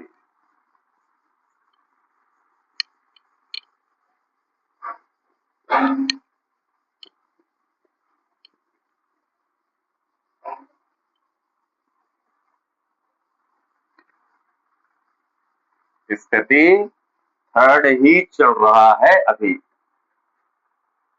अब कैलकुलेशन शुरू करते हैं। कैलकुलेशन शुरू करते हैं। पहला पॉइंट है, थर्ड की स्थिति में एक समान चुंबकीय क्षेत्र के लंबवत आवेश की गति कैसी होती है? वृत्तीय गति होती है। ठीक है, अब पहला केस हमने लिया है, थर्ड केस का पहला पॉइंट लिया हमने कि भैया इस वृत्तीय पथ की त्रिज्या क्या होगी। वृत्तीय पथ तो है इस आवेश का, तो उसकी त्रिज्या क्या होगी? वृत्तीय पथ की त्रिज्या, रेडियस ऑफ सर्कुलर पाथ, वृत्तीय पथ की त्रिज्या क्या होगी? तो चलो मान लेते हैं वो प्रत्येक बल केंद्र क्यों लग रहे हैं, तो मान लेते हैं केंद्र से इसके परिधि की दूरी है r, और जो आवेश गतिमान है इसका द्रव्यमान है m। ठीक है, गतिमान आवेश का द्रव्यमान m है और इस वृत्तीय पथ की त्रिज्या स्मॉल r है। अच्छा, एक चीज आपने 11वीं में पढ़ा है, नहीं पढ़ा तब सुन लीजिए। क्या कर सकते हैं कि अगर कोई वस्तु वृत्तीय गति करती है, ध्यान से, अगर कोई वस्तु वृत्तीय गति करती है तो उसका कारण होता अभिकेंद्र बल, है ना। अगर कोई वस्तु वृत्तीय गति करती है उसका कारण होता अभिकेंद्र बल। बिना अभिकेंद्र बल के कोई वस्तु वृत्तीय गति कर ही नहीं सकती। यानी अगर यह एक समान चुंबकीय क्षेत्र के लंबवत आवेश वृत्तीय गति कर रहा है तो पक्का केंद्र की ओर एक बल कार्य कर रहा होगा, केंद्र की ओर बल कार्य कर रहा होगा, केंद्र की ओर एक बल कार्य कर रहा होगा बच्चों, जिसे अभिकेंद्र बल कहते हैं, सेंट्रीफ्यूगल फोर्स, सेंट्रीपिटल फोर्स, अभिकेंद्र बल काम कर रहा होगा। और हमने 11वीं क्लास में एक चीज और पढ़ा है, पढ़ा यहाँ पे पढ़ा कि अभिकेंद्र बल स्वयं से नहीं आता है, वह किसी और बल का रूप ले लेता है। तो बताइए यहाँ पे ऐसा कौन सा बल है जो अभिकेंद्र बल में बदलकर इस आवेश को वृत्तीय गति करा रहा है? आवेश को वृत्तीय गति कौन करा रहा है? लॉरेंज बल, चुंबकीय बल। यानी चुंबकीय क्षेत्र के लंबवत गति कर रहे आवेश पर लॉरेंज बल लगता है, और ये लॉरेंज बल ही है जो अभिकेंद्र बल में बदल जाता है, और अभिकेंद्र बल के कारण आवेश वृत्तीय गति करता रहता है। अरे हमने पढ़ा है ना, पढ़ा नहीं 11वीं क्लास में गुरुत्वाकर्षण वाले अध्याय में, खूब एक समान वृत्तीय गति वाले अध्याय में खूब पढ़ा है। क्या पढ़ा कि अगर कोई वस्तु वृत्तीय गति करती है तो उस पर केंद्र की ओर एक बल कार्य करता है, केंद्र की ओर एक बल कार्य करता है, केंद्र की ओर बल कार्य करता है। मान लीजिए ये सूर्य है, ये पृथ्वी है, तो देखिए ना सूर्य के चारों पृथ्वी घूमती है ना, तो यहाँ पर भी पृथ्वी तो सूर्य की चारों वृत्तीय गति कर रही है, और वृत्तीय गति करने के लिए अभिकेंद्र बल का होना आवश्यक है। अगर अगर अगर अभिकेंद्र बल नहीं तो वृत्तीय गति नहीं। तो यहाँ और अभिकेंद्र बल स्वयं से नहीं उत्पन्न होता है, ये किसी और बल का रूप ले लेता है। तो ऐसा यहाँ पर सूर्य और पृथ्वी के बीच में कौन सा बल लग रहा है जो अभिकेंद्र बल में बदल जाता है, और अभिकेंद्र बल के कारण पृथ्वी सूर्य के चारों चक्कर लगाती रहती है। हमें पता है सूर्य और पृथ्वी के बीच गुरुत्वाकर्षण बल कार्य करता है। यही गुरुत्वाकर्षण बल अभिकेंद्र बल में बदल के पृथ्वी को सूर्य के चारों ओर वृत्तीय गति कराता रहता है। ठीक है, ठीक है। तो अगर कोई वस्तु वृत्तीय गति करती है तो पक्का अभिकेंद्र बल, केंद्र की ओर एक बल कार्य करता है, इसे अभिकेंद्र बल कहते हैं। और अभिकेंद्र बल के कारण ही कोई वस्तु वृत्तीय गति कर सकती है, और अभिकेंद्र बल स्वयं से उत्पन्न नहीं होता, किसी और बल का रूप लेता है। तो यहाँ पर वृत्तीय गति का कारण चुंबकीय बल है। यही चुंबकीय बल, पूरा का पूरा चुंबकीय बल पूरे पूरे अभिकेंद्र बल में बदल जाता है, और अभिकेंद्र बल के कारण कोई कण यानी आवेश वृत्तीय पथ में वृत्तीय गति करता रहता है। ठीक, मतलब ये पूरा चुंबकीय बल अभिकेंद्र बल में बदल गया, और अभिकेंद्र बल के कारण आवेश वृत्तीय गति कर रहा है। ठीक है, ये चित्र यही आपका माना m द्रव्यमान का माना m द्रव्यमान का कोई कण या आवेश, कोई कण या आवेश जो भी आप कहना चाहें, कोई कण, माना m द्रव्यमान का कोई कण r त्रिज्या वाले, है ना, m द्रव्यमान का कोई कण या आवेश r त्रिज्या वाले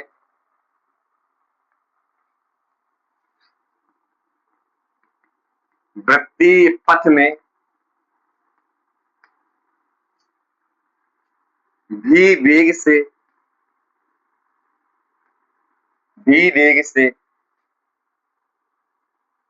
एक समान चुंबकीय क्षेत्र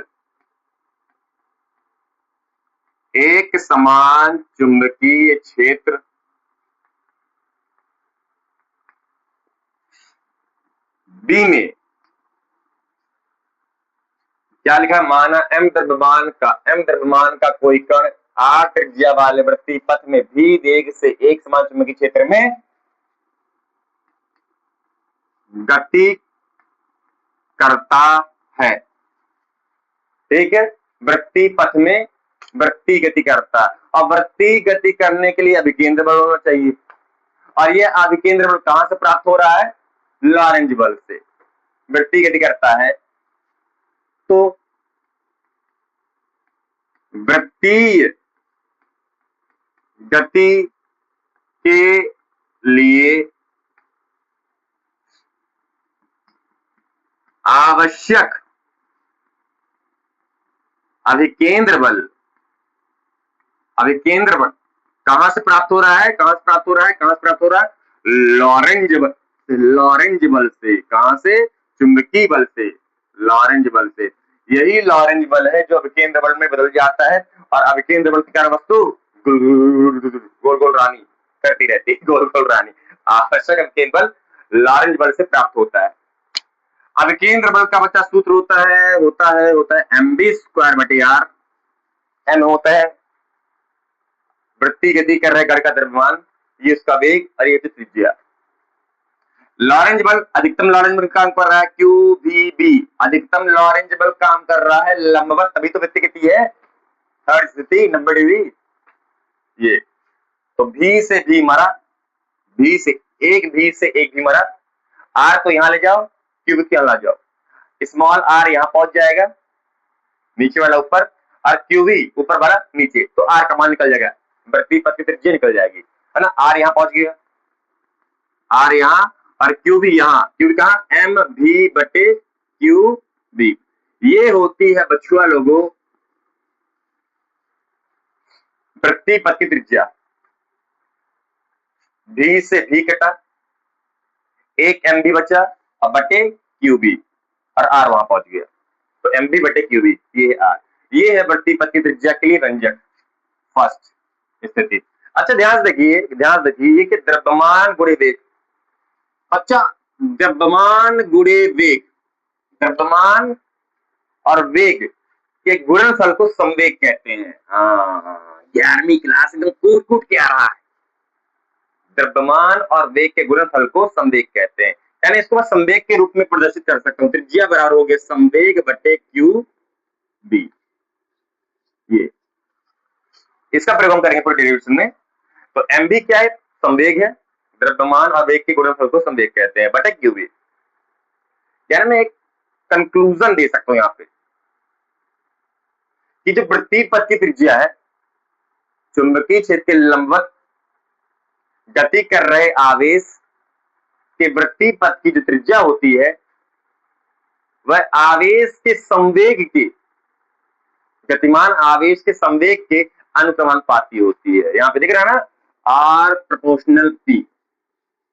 अब आवेश का द्रव्यमान तो फिक्स होगा भाई, अगर कोई आवेशित कण गति कर रहा तो आप उसको द्रव्यमान तो बढ़ाते नहीं जाएंगे, तो जितना आवेश आपने दिया होगा शुरुआत में दिया होगा, तो द्रव्यमान तो फिक्स होगा, खाली वेग बदलता रह सकता है। अब वेग यहाँ पे नियत है, हमने देखा वेग भी नियत है यहाँ पे, तो मैं कह सकता हूं दोनों का मान एक समान, संवेग भी एक समान होगा मेरे ख्याल से। तो जो संवेग है वह त्रिज्या के अनुक्रमानुपाती होता है, यानी वृत्तीय पथ की त्रिज्या संवेग के अनुक्रमानुपाती होता है। अगर आपका वेग ज्यादा हो गया, ये द्रव्यमान ज्यादा हो गया, संवेग ज्यादा हो जाएगा, यानी इनमें से आप कुछ भी ज्यादा कीजिए, संवेग बढ़ेगा, और संवेग बढ़ने से त्रिज्या बढ़ जाएगी। अगर अगर अगर आवेशित कण का संवेग बढ़ेगा, उसकी त्रिज्या बढ़ जाएगी। द्रव्यमान या वेग कुछ बढ़ा दो, संवेग बढ़ जाएगा, संवेग बढ़ने से त्रिज्या बढ़ जाएगी, यानी त्रिज्या संवेग पर निर्भर कर रहा है। ठीक है, संवेग के अनुक्रमानुपाती है, first condition. First condition. Second चीज यहीं पे निकाल लेते हैं। सेकेंड चीज क्या निकालना हमको? कोणीय वेग। कोणीय वेग जिसे ओमेगा से रिप्रेजेंट करते हैं, कोणीय वेग। अब कोणीय वेग अगर कोई वस्तु वृत्तीय गति करती है तो सब कोणीय वेग भी होगा। कोणीय वेग क्या होता है? कोणीय विस्थापन बटे कोणीय समय। कोणीय विस्थापन बटे समय। कोणीय विस्थापन बटे समय। कोणीय विस्थापन बटे समय क्या होता है? कोणीय वेग बच्चों, कोणीय वेग क्या होता है? कोणीय विस्थापन बटे समय, यही होता है। कोणीय विस्थापन बटे बटे बटे समय होता है। कोणीय विस्थापन बटे समय होता है। कैसे निकालते होंगे? सोचिए भला, कैसे निकालते होंगे? कैसे निकालते होंगे? कोणीय वेग बराबर कोणीय विस्थापन वेग बराबर कोणीय विस्थापन बटे समय होता है। बहुत बढ़िया, बहुत बढ़िया। कैसे निकालते होंगे?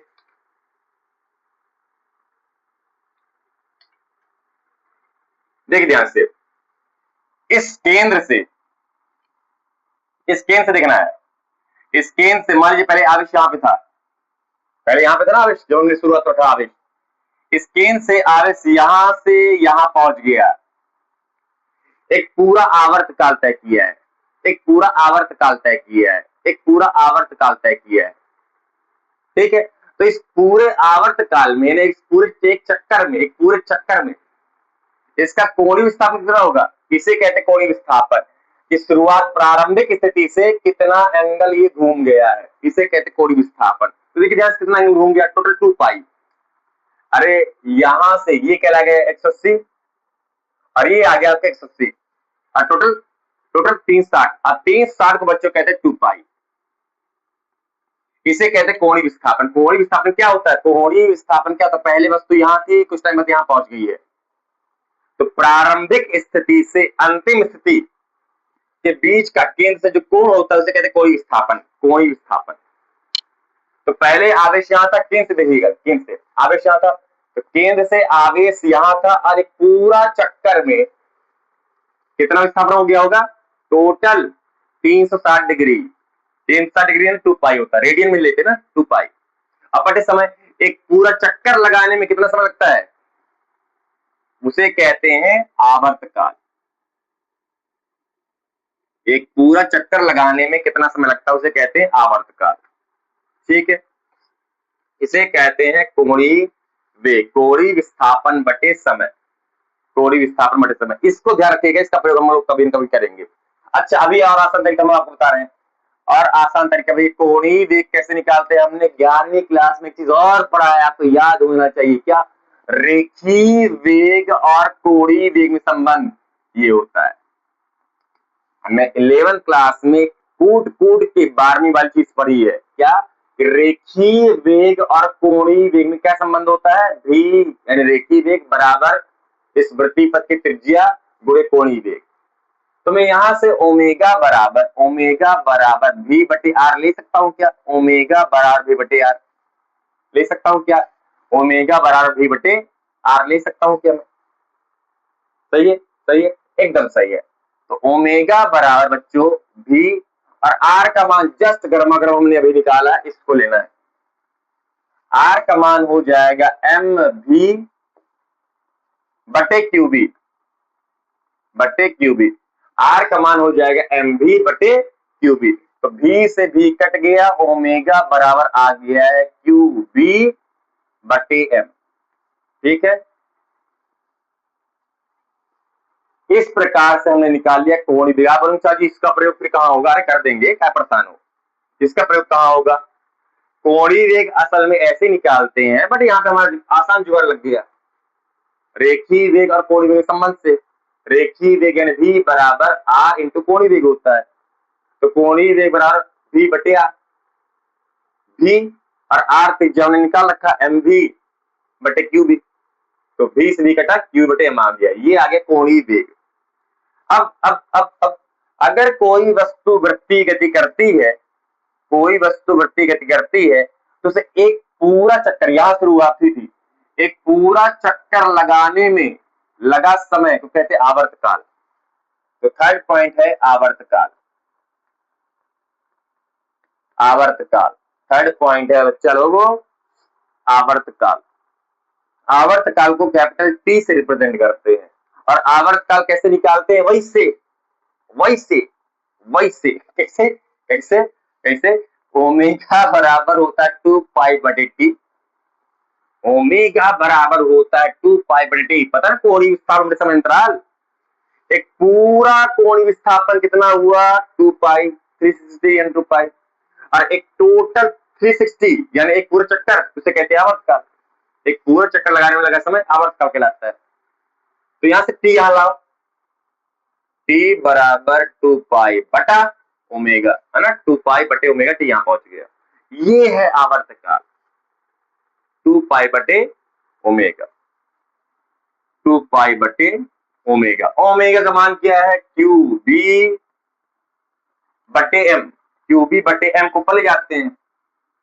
ये हो गया बच्चा लोगों चुंबकीय क्षेत्र के लंबवत गतिमान आवेश को वृत्तीय पथ में एक पूरा चक्कर लगाने में लगा समय, इसे कहते हैं आवर्तकाल। चौथी चीज आवृत्ति होती है। अभी आवृत्ति क्या है? फ्रीक्वेंसी। इसे न्यू से भी रिप्रेजेंट करते हैं या एफ यानी फ्रीक्वेंसी से रिप्रेजेंट करते हैं, किताब में दोनों से ही। हम न्यू से रिप्रेजेंट करते हैं, हम यानी हम आचार्य ऋतुराज पांडे। न्यू यानी क्या होता है?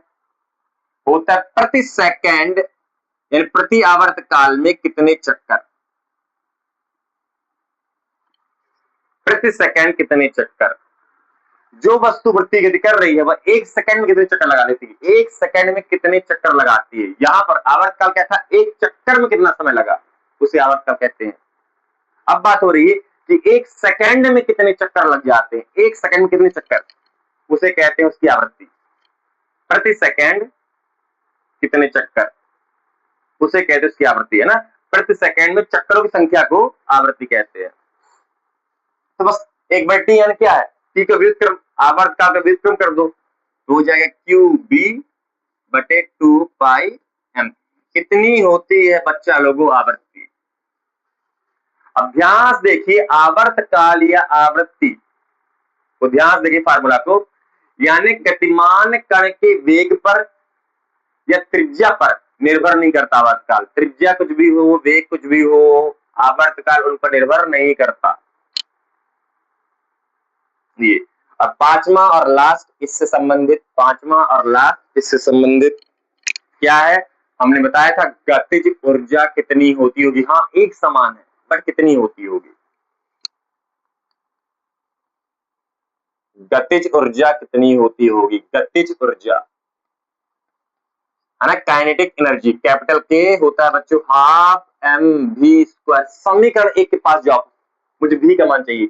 समीकरण 1 के पास जाओ, उससे मदद मांगो कि हमको v का मान चाहिए भैया, v का मान चाहिए हमको, v का मान। समीकरण 1 से v का मान कैसे निकालेंगे? v बराबर, v का मान चाहिए तो ये यहां पहुंच गया, ये यहां पहुंच गया। v बराबर r⁴m, क्या है? r⁴m। यहां से हमें वेग का मान निकल गया है, वेग का मान यहां रख दो, आ जाएगी गतिज ऊर्जा। क्या आ जाएगी? Half m। v का मान कितना आया है? r⁴b/m। ये v का मान है और पूरे की स्क्वायर भी तो है। तो इस प्रकार आ गया है वृत्तीय गति कर रहे आवेश की गतिज ऊर्जा जो होती है half m r² q² b², यानी r² q² b², अब बटे m² आ गया। तो 1 m से 1 m मर गया, बचा जो है वही है इस वृत्तीय गति कर रहे आवेश की गतिज ऊर्जा। इस प्रकार बच्चों जब कोई आवेश एक समान चुंबकीय क्षेत्र के लंबवत गति करता है तो वृत्तीय पथ में यानी वृत्तीय गति करता है, और उस वृत्तीय गति की जो त्रिज्या होती है वह mv/qb होता है। mv यानी संवेग, यानी संवेग पर निर्भर करता है। दूसरा हमने निकाला कोणीय वेग। कोणीय वेग कैसे निकाला? रेखीय और कोणीय वेग के संबंध से। यहाँ पे आया कोणीय वेग qb/m। फिर हमने पहले यहाँ पे आपको मतलब निकाल दिखा दिया है। असल में कोणीय वेग क्या होता है, 2π/t। यहाँ से आवर्त काल निकल गया, और आवर्त काल का व्युत्क्रम होता है आवृत्ति, आवर्त काल का व्युत्क्रम आवृत्ति। फिर हमने निकाल लिया गतिज ऊर्जा, हाफ mv²। b का मान हमने लिया है समीकरण 1 से, b का मान हमने लिया है समीकरण 1 से, तो उससे हमें मदद मांगी है, तो नाम लिखो ना जिससे आपने मदद मांगी है, यहाँ क्रेडिटेड बाय समीकरण नंबर 1, यहाँ से गतिज ऊर्जा निकल गया। ये पूरा कैलकुलेशन है। स्थिति नंबर 3, जब गतिमान आवेश एक समान चुंबकीय क्षेत्र के लंबवत गति करता है तो उसकी गति वृत्तीय गति हो जाती है, एक समान वृत्तीय गति हो जाती है। वृत्तीय गति की त्रिज्या, कोणीय वेग, आवर्तकाल, आवृत्ति और गतिज ऊर्जा इतनी होती है। Note down.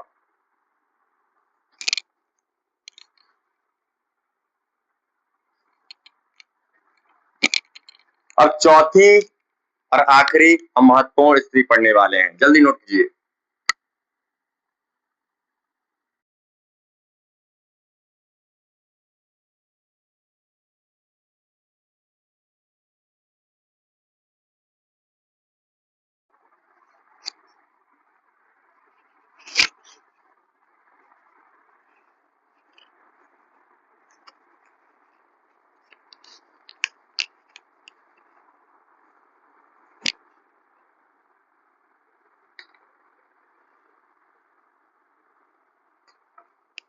चौथी स्थिति, पहली स्थिति क्या थी, वेग शून्य, उस पर कोई बल लगेगा नहीं भाई, पूरा लॉरेंज बल गतिमान आवेशों के लिए। हमने स्थिति सेकंड लिया कि चलो गतिमान आवेश ले लेते हैं, तो गतिमान आवेश बच्चों अगर चुंबकीय क्षेत्र के समांतर है तो उस पर भी कोई बल कार्य नहीं करता, लेकिन उसका वेग रहेगा जो प्रारंभिक वेग रहा होगा, उसी वेग से उसी दिशा में गति करता रहेगा, सीधी सरल रेखा में। तीसरी स्थिति कि अगर कोई आवेश चुंबकीय क्षेत्र के लंबवत गति करता है तो उस पर मैक्सिमम लॉरेंज बल काम करता है, और इस लॉरेंज बल के कारण आवेश की गति वृत्तीय गति हो जाती है। और उस वृत्तीय गति से संबंधित हमने 5 चीजें यहाँ पे निकाला है। ठीक, अब स्थिति नंबर 4 लिखिएगा। हमने देखिए 3 विशेष स्थितियां ली हैं। कौन सा, वेग शून्य वाला ना, अरे वेग शून्य में तो कुछ होता ही नहीं है। पूरी कहानी लॉरेंज बल की जो है वो गतिमान आवेश के लिए। तो अब हम गतिमान आवेश की केवल बात करेंगे, जो कि स्थिति नंबर 2 था और 3 था। फर्स्ट स्थिति का जिक्र अब नहीं करेंगे, क्यों, वो गतिमान आवेश था ही नहीं।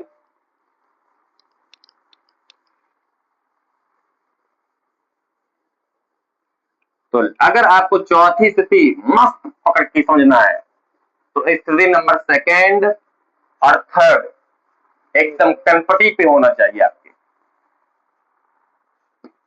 मजा आ जाएगा स्थिति नंबर 4 आपको समझने में।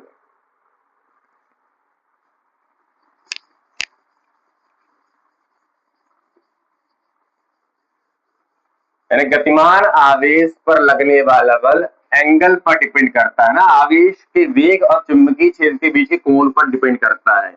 एंगल जैसे जैसे बदलेगा लॉरेंज बल का मान भी वैसे वैसे बदलेगा। एक एक एक चीज बताते हैं आपको, देखिए ध्यान से, ये चुंबकीय क्षेत्र है,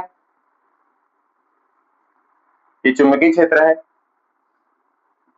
और चुंबकीय क्षेत्र के अगर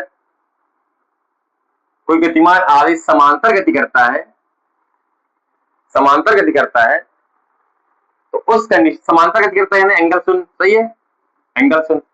अगर कोई गतिमान आवेश चुंबकीय क्षेत्र के समांतर गति करता है यानी एंगल शून्य, तो इस केस बच्चों कोई बल कार्य नहीं करता है, पहली बात। और वही आवेश अगर चुंबकीय क्षेत्र की लंबवत गति करे, वही अगर आवेश चुंबकीय क्षेत्र के लंबवत गति करे, चुंबकीय क्षेत्र की लंबवत गति करे, तो इस केस में लंबवत यानी 90 डिग्री, इस केस में इस आवेश पर मैक्सिमम बल काम करता है, मैक्सिमम बल कार्य करता है, कितना, Q V B sine theta, sine theta यानी 90, एक क्यू वी बी मैक्सिमम बल कार्य करता है। अब सोचिए ध्यान से, समांतर गति करता है यानी एंगल शून्य, उस केस में बल हो गया शून्य। लंबवत गति करता है यानी एंगल 90 मैक्सिमम बल। अब हम ये कहना चाहते हैं आपसे कि भैया ये गतिमान आवेश क्या घूस खाया हुआ है, कि केवल एंगल 0 पर या एंगल 90 पर ही गति करेगा। भाई 0 से 90 के बीच किसी भी एंगल पे गति कर सकता है ये, सही है ना। हमने तो केवल एक आइडिया, कुछ विशेष स्थितियां ली है कि अगर गतिमान आवेश चुंबकीय क्षेत्र समांतर यानी एंगल 0 पर गति करे तो बल का मान 0, लंबवत गति करे तो बल का मान अधिकतम। अब देखो ध्यान से, जैसे जैसे गतिमान आवेश का यानी गतिमान आवेश के वेग की दिशा को हम चुंबकीय क्षेत्र के दिशा से कोण को बढ़ाएंगे, वैसे वैसे चुंबकीय बल का मान बढ़ेगा, चुंबकीय बल का मान बढ़ेगा, चुंबकीय बल का मान बढ़ेगा, और लंबवत में मैक्सिमम बल काम करेगा। सही है। हमने कहा अगर अगर आवेश की दिशा, गतिमान आवेश की वेग की दिशा चुंबकीय क्षेत्र दिशा में है तो बल हो गया 0, और अगर मैं इस गतिमान आवेश की दिशा चुंबकीय क्षेत्र से कुछ कोण बनाता हुआ रखूं तो मुझे पक्का पता है इसकी तुलना में अन्य कोण पर बल का मान 0 की तुलना में कुछ ज्यादा होगा। तो यानी चुंबकीय क्षेत्र से जैसे जैसे गतिमान आवेश के वेग की दिशा कुछ कोण बनाता हुआ आएगा, वैसे वैसे बल का मान बढ़ेगा, बल का मान बढ़ेगा, बल का मान बढ़ेगा, और 90 डिग्री पर अधिकतम बल काम करेगा। तो इस बार हम लोग वही स्थिति लेंगे। इस बार ना हम थीटा 0 डिग्री लेंगे, ना 90 डिग्री लेंगे, और ना ही 180 डिग्री लेंगे। हमें पता है अगर अगर अगर अगर गतिमान आवेश का वेग और चुंबकीय क्षेत्र के बीच का कोण अगर 90 हुआ तो 30 डिग्री हुआ तो तब तो बल काम करेगा। भाई 0 के केस में थीटा जब 0 है तब बल 0 है, अगर थीटा 90 है तो बल अधिकतम है, यानी इन दोनों के बीच बल का मान कुछ ना कुछ होगा। हाँ, 0 की तुलना में बल का मान ज्यादा होगा, और 90 की तुलना में बल का मान कम होगा, लेकिन बल काम करेगा। बल काम करने से इस आवेश की कुछ ना कुछ गति होगी। लंबवत के केस में बढ़ती गति है, समांतर केस में सीधी सरल रेखा में गति करता है। अब हम ये जानना चाहते हैं कि चुंबकीय क्षेत्र से ये गतिमान आवेश की वेग की दिशा अगर मान लो 30 डिग्री हो जाए, 60 डिग्री हो जाए, 40 डिग्री हो जाए, 45 डिग्री हो जाए, 80 डिग्री हो जाए, तब इस गतिमान आवेश की गति कैसे होगी, पथ कैसा होगा। यानी इस बार मैं 0 डिग्री या 180 डिग्री या 90 डिग्री बात नहीं करूंगा, उसको छोड़कर कोई भी एंगल हो जाए, तब उस समय या उस वक्त या उस स्थिति में इस गतिमान आवेश की गति कैसी होगी, पथ कैसा होगा, इसकी हम बात करना चाहेंगे स्थिति नंबर 4 में। समझ आया कि जब एंगल 0 है यानी चुंबकीय क्षेत्र के समांतर गति करता है तो कोई बल काम नहीं करता, चुंबकीय बल के लंबवत गति करता है तो मैक्सिमम बल कार्य करता है। तो भैया चुंबकीय क्षेत्र के समांतर और लंबवत हमने देखा। अब ये चाहते हैं कि इनके बीच का कोण हो, कोई भी कोण हो, उस केस में 0 की तुलना में बल तो ज्यादा लगेगा, हाँ 90 की तुलना में बल कम लगेगा। अब बल लगेगा मतलब बल लगने से उसकी कुछ ना कुछ तो गति होगी, पथ होगा, इसकी बात करेंगे हम। तो हेडिंग डालिएगा स्थिति नंबर 4। अब बहुत ही खूबसूरत स्थिति है, आपको आनंद आ जाएगा, आना चाहिए। स्थिति 4 क्या हम करेंगे स्थिति 4 में, एक समान चुंबकीय क्षेत्र में, कंडीशन वही है, एक समान चुंबकीय क्षेत्र, एक समान चुंबकीय क्षेत्र में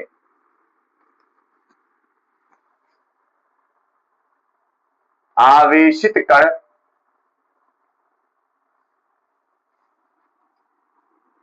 कण का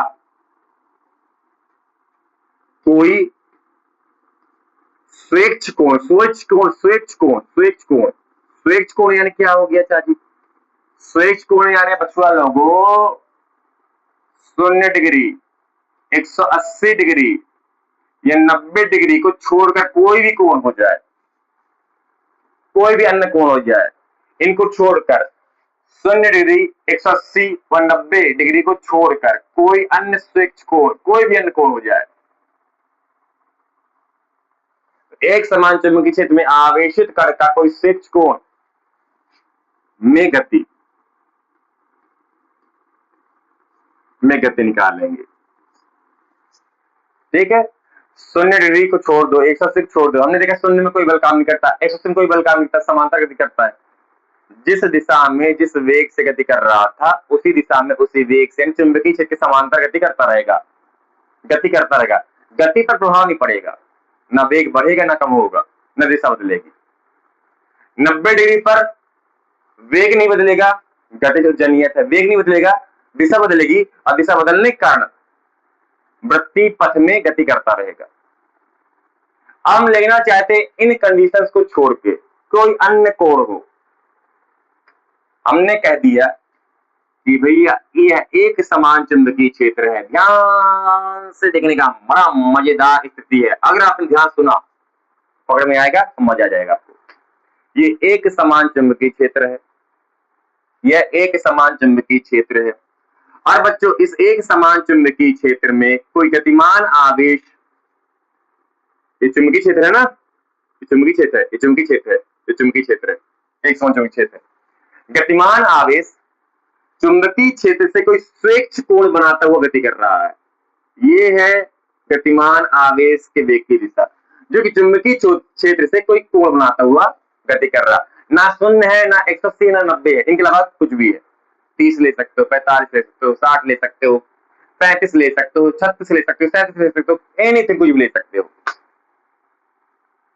चुंबकीय क्षेत्र से आवेश के वेग की दिशा के बीच में कोई कोण है, इनको छोड़कर उस कंडीशन में इस गतिमान आवेश पर बल लगेगा, हाँ लगेगा। शून्य में शून्य, एंगल शून्य पर बल का मान शून्य, एंगल 90 पर बल का मान अधिकतम, यानी इनके बीच कुछ ना कुछ तो बल होगा, शून्य से ज्यादा होगा, 90 से कम होगा, बल लगेगा। अब बल लगने के कारण इसकी कुछ न कुछ गति भी होगी, वही हम निकालने वाले हैं। किस प्रकार की गति होगी, बल तो लगेगा, किस प्रकार की गति होगी ये निकालने वाले हैं। चलिए निकालते हैं। हमारे पास एक बहुत प्यारा अस्त्र है, हमें दो कंडीशन अच्छे से पता है। देखिए ध्यान से, अगर कोई आवेश चुंबकीय क्षेत्र के समांतर गति करता है, ये चुंबकीय क्षेत्र है, अगर कोई आवेश चुंबकीय क्षेत्र के समांतर गति करता है तो उस केस में बल का मान शून्य होता है, यानी समांतर गति करने वाले आवेश पर कोई बल कार्य नहीं करता, और समांतर गति करने वाला आवेश चुंबकीय क्षेत्र दिशा में सीधी सरल रेखा में आगे बढ़ता रहेगा। पहला केस ये है, अगर समांतर गति करता है तो, ठीक है ना, ये समांतर वेग है, ठीक है, ये समांतर वेग है, ठीक है, ये समांतर वेग है। अगर कोई आवेश चुंबकीय क्षेत्र के समांतर गति करता है, समांतर वेग से गति करता है, उस पर कोई बल काम नहीं करेगा। अब समांतर दिशा में चुंबकीय क्षेत्र के समांतर गति करता रहेगा, सीधी सरल रेखा में आगे बढ़ता रहेगा, पहला केस। हाँ सेकंड स्थिति है, पर पहला केस इस बार हम लेंगे इसको। दूसरा हमने यानी थर्ड स्थिति पढ़ाया कि अगर कोई आवेश चुंबकीय क्षेत्र के लंबवत यानी 90 डिग्री पर गति करता है, लंबवत है ना, यहाँ पे मैं लिख रहा हूं लंबवत गति करता है, लंबवत गति करता है, तो इस आवेश पर मैक्सिमम लॉरेंज बल काम करता है, और इस बल के कारण ये जो आवेश है उसका पथ वृत्तीय हो जाता है। सही है, जब चुंबकीय क्षेत्र के लंबवत कोई आवेश गति करता है तो इस आवेश पर मैक्सिमम बल कार्य करता है QVB, और उस बल के कारण इस आवेश का पथ वृत्तीय हो जाता है। बल मैक्सिमम कितना, QVB, और पथ वृत्तीय गति हो जाती है, वृत्तीय हो जाता है, पथ वृत्तीय, और इसका पथ सीधी सरल रेखा। क्या बल लगने से सीधी सरल रेखा हुआ? नहीं, बल लगने के पहले इसकी गति सीधी सरल थी, इसकी गति बदली है, वृत्तीय गति। अच्छा, अगर मैं यहाँ पर इस आवेश की वृत्तीय गति की दिशा कैसे निकालते हैं हम लोग, कैसे निकालते हैं वृत्तीय गति, जिस ओर बल लगेगा वही दिशा तो होगी वृत्तीय गति की। कैसे अभी हमने निकाला तो है, चुंबकीय क्षेत्र में कोई आवेश लंबवत गति करता है तो उसका पथ ऐसे वृत्तीय हो जाता है ना। चुंबकीय क्षेत्र के दिशा में उंगलियां ले जाओ और आवेश की गति दिशा में उठा, तो देखिए जहां से बल अंदर की ओर ऐसे ऐसे ऐसे हर जगह ये ऐसे है ना, हथेली की ओर बल अंदर की ओर, यानी वृत्तीय गति करता है। यहां पर देखते हैं, है ना, ऐसे ऐसे हथेली की ओर देख दिया सर, हथेली की ओर से, हथेली की ओर, हथेली की ओर, हथेली की ओर, हथेली की ओर देख दिया, हथेली की ओर ऐसे, चुंबकीय क्षेत्र अंदर की ओर, आवेश के वेग की दिशा अंगूठे की ओर, और बल लगे ऊपर की ओर, ऊपर की ओर, ऊपर की ओर, हर जगह ऐसे ऐसे, ये चौक के दिशा में बल लग रहा है, इस कारण से वस्तु व्यक्तिगति कर पा रही है ऐसे। अच्छा, यहां पर हमने कहा एक मैंने दूसरा स्ट्रक्चर ले लिया है कि चुंबकीय क्षेत्र ऐसे है और आवेश इसके लंबवत गति कर रहा है, अगर लंबवत गति करेगा तो उस पर मैक्सिमम बल कार्य करेगा और इस बल के कारण यह आवेश वृत्तीय गति करेगा। तो वृत्तीय गति यहाँ पे कैसे बनेगा, सोचिए ध्यान से। चुंबकीय क्षेत्र की दिशा में उंगलियों को ले जाओ, धनावेश के गति दिशा में अंगूठे को ले जाओ, हथेली अंदर की ओर, अंदर की ओर देख जैसे, है ना, ऐसे ना है, चुंबकीय क्षेत्र की दिशा में उंगली को ले जाओ, धनावेश के गति दिशा में अंगूठे ले जाओ, हथेली ऐसे अंदर की ओर, तो कैसे हथेली अंदर की ओर, यानी ऐसे ऐसे वृत्तीय गति बनेगा, ऐसे वृत्तीय गति बनेगा। क्लियर हो रहा? अरे यहाँ पर देखिए चुंबकीय क्षेत्र अंदर, धनावेश गति दिशा ऐसे अंगूठे की ओर, तो वृत्तीय गति कैसे बन रही है, ऐसे बन रही है, ऐसे ऐसे ऐसे ऐसे ऐसे ऐसे ऐसे ऐसे यहाँ बनाएंगे। चुंबकीय क्षेत्र दिशा में उंगलियां, दाहिने हाथ की हथेली का नियम नंबर 2, चुंबकीय क्षेत्र में हथेली,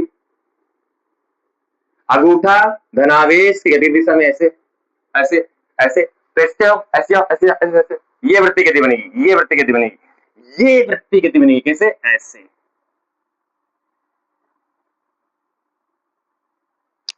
इमेजिन हुआ, ऐसे ऐसे।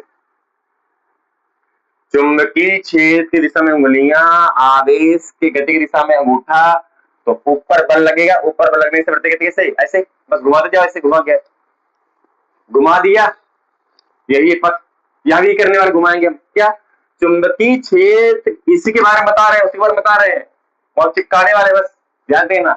चुंबकीय क्षेत्र की दिशा में उंगलियां, धनावेश की गति दिशा में अंगूठा, तो हथेली दिशा में बल काम करेगा, कैसे कैसे कैसे कैसे, ऐसे ऐसे ऐसे ऐसे ऐसे, है ना, ऐसे ऐसे ऐसे ऐसे ऐसे वृत्तीय पथ बनेगा, कैसे, ऐसे ऐसे ऐसे वृत्तीय पथ बनेगा, ऐसे वृत्तीय पथ बनेगा। इस केस में ऐसे बनेगा, इस केस में ऐसे बनेगा। इसी चीज को हम चिपकाने वाले हैं, इसलिए तब से चिल्ला रहे हैं, क्या चाची दिखाइए कैसे चिल्ला रहे हैं, आप कैसे चिल्ला रहे हैं।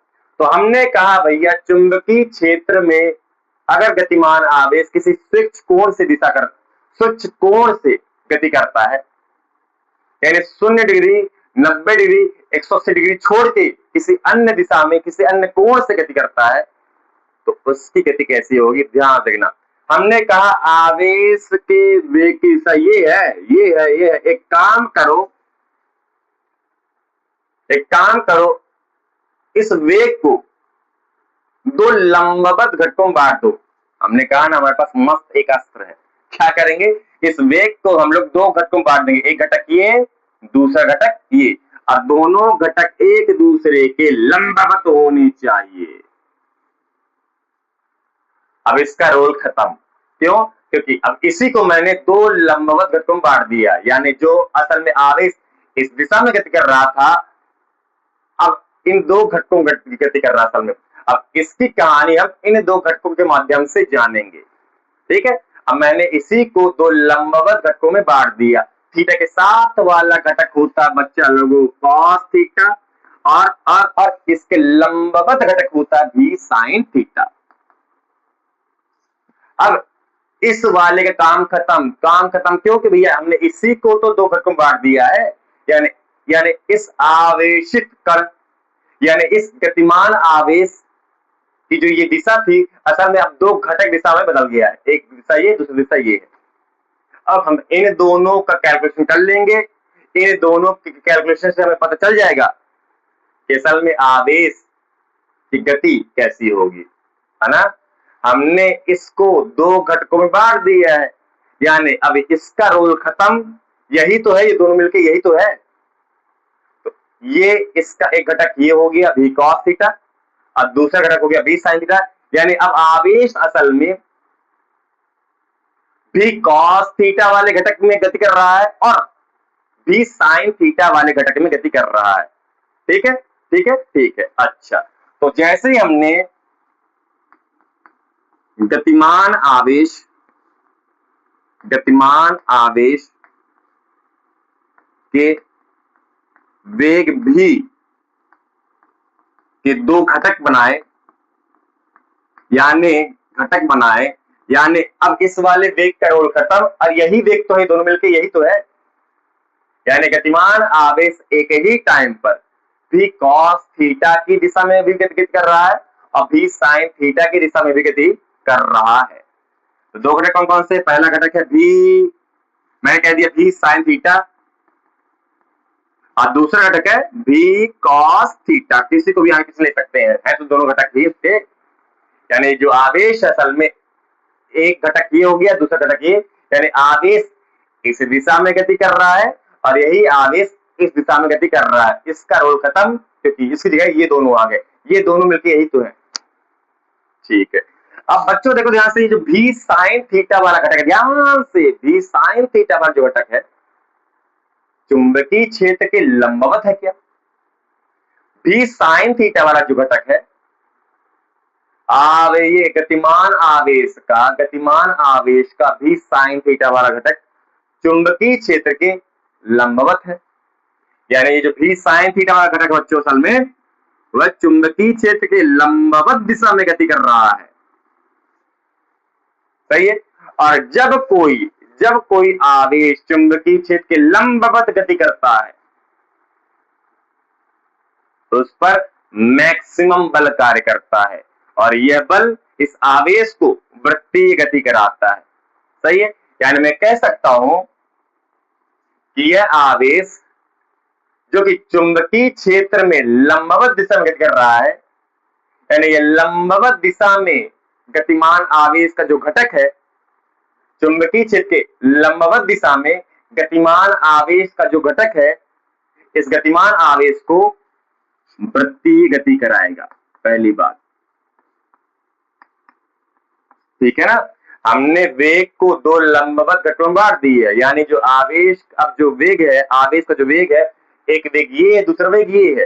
अब इसका रोल खत्म। तो हमने पहला घटक उठाया भी साइन थीटा, जो कि चुंबकीय क्षेत्र के लंबवत है। तो वही तो हम कह रहे हैं कि गतिमान आवेश का ये जो लंबवत घटक है, चुंबकीय क्षेत्र के लंबवत घटक है, ये लंबवत घटक इस आवेश को चुंबकीय क्षेत्र में वृत्तीय गति कराएगा। किस प्रकार से? इस प्रकार से। इसीलिए बहुत टाइम ने इस पर लिया। क्या कहा हमने? कहा कि ये चुंबकीय क्षेत्र ये है और गतिमान आवेश का लंबवत घटक, गतिमान आवेश का लंबवत घटक कौन है? भी साइन थीटा। गतिमान आवेश का लंबवत घटक भी साइन थीटा है, ये लंबवत घटक है। ये जो लंबवत घटक है, यानी गतिमान आवेश चुंबकीय क्षेत्र के लंबवत गति कर रहा है। लंबवत गति करने से उस पर मैक्सिमम लॉरेंज बल काम करता है और इस कारण से गतिमान आवेश वृत्तीय गति करेगा। सही है। किस प्रकार से? इस प्रकार से, है ना। चुंबकीय क्षेत्र दिशा में उंगलियां ले जाओ और गतिमान आवेश के वेग की दिशा में अंगूठा, अंदर की ओर बल काम कर रहा है, तो अंदर की ओर बल काम करने से पथ हो जाएगा वृत्तीय। यानी भी साइन थीटा यानी लंबवत घटक के कारण यह आवेश चुंबकीय क्षेत्र में वृत्तीय गति करता है। ऐसे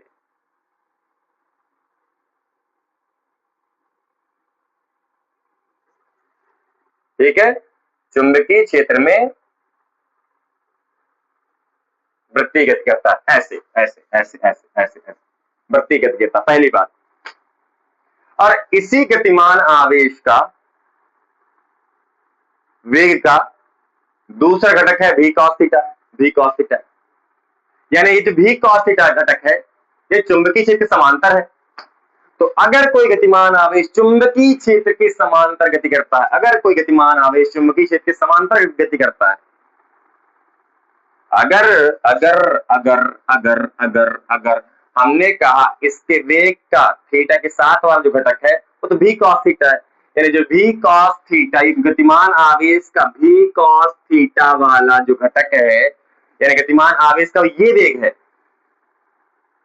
ये वेग चुंबकीय क्षेत्र के समांतर है, चुंबकीय क्षेत्र के समांतर है। यानी यानी यानी यानी भी कॉस थीटा घटक के कारण गतिमान आवेश, भी कॉस थीटा घटक के कारण गतिमान आवेश चुंबकीय क्षेत्र के समांतर गति कर रहा है।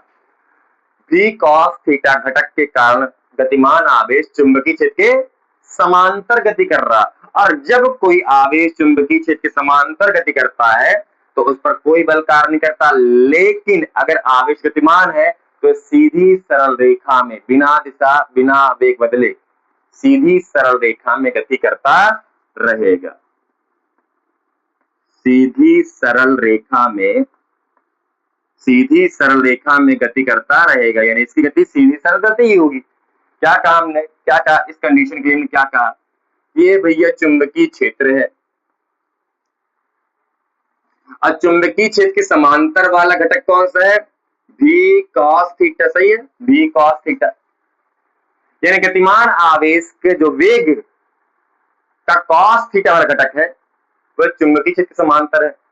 और चुंबकीय क्षेत्र के समांतर वाला गतिमान आवेश पर कोई बल नहीं लगता है, कोई बल नहीं लगता, यानी ये गतिमान आवेश जो है, गतिमान आवेश है चुंबकीय क्षेत्र के समांतर दिशा में सीधी सरल रेखा में गति करता रहेगा।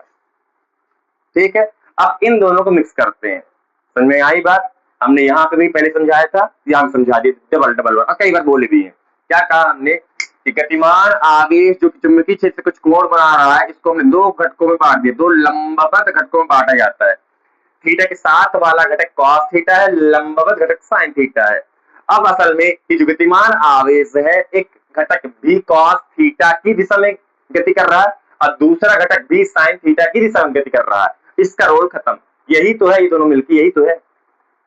हमने कहा ये जो भी साइन थीटा, गतिमान आवेश का भी साइन थीटा वाला घटक चुंबकीय क्षेत्र के लंबवत है, यानी ये लंबवत गति हुई और लंबवत गति के केस में मैक्सिमम चुंबकीय बल कार्य करता है, जिसके कारण से गतिमान आवेश वृत्तीय गति करता है, ऐसे वृत्तीय गति करता रहेगा। फिर हमने कहा इसी गतिमान आवेश का एक दूसरा घटक है भी कॉस थीटा, यानी इस भी कॉस थीटा वाला जो घटक है जो कि चुंबकीय क्षेत्र के समांतर है, भी कॉस थीटा वाला घटक चुंबकीय क्षेत्र के समांतर है, यानी चुंबकीय क्षेत्र के समांतर अगर कोई गतिमान आवेश गति करता है तो उस पर कोई बल कार्य नहीं करता है, यानी वह जिस दिशा में जिस वेग से गति कर रहा था चुंबकीय क्षेत्र के ना होने से भी उसी दिशा में उसी वेग से गति करता रहेगा सीधी सरल रेखा में।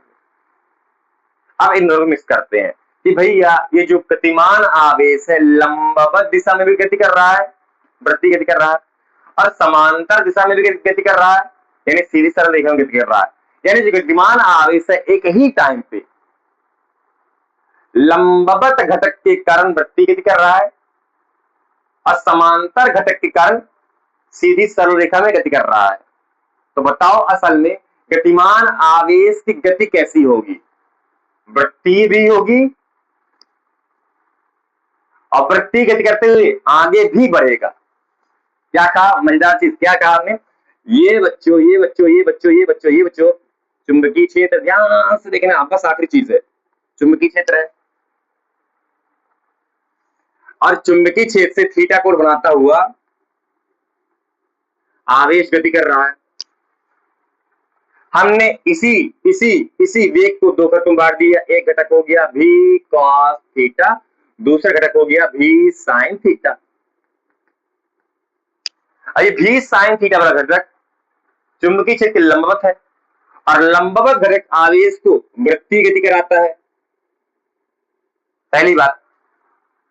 और भी कॉस थीटा वाला घटक चुंबकीय क्षेत्र के समांतर है और समांतर वाला घटक आवेश को आगे की ओर बढ़ाता ले जाएगा सरल रेखा में, यानी ये जो आवेश है लंबवत घटक के कारण वृत्तीय गति करेगा और समांतर घटक के कारण आगे ही बढ़ेगा, यानी वृत्तीय गति करते हुए आगे बढ़ेगा, वृत्तीय गति करते हुए आगे बढ़ेगा। कैसे कैसे कैसे ऐसे वृत्तीय गति करते हुए आगे बढ़ेगा, वृत्तीय गति करते हुए आगे बढ़ेगा, वृत्तीय गति करते हुए आगे बढ़ेगा, वृत्तीय गति करते हुए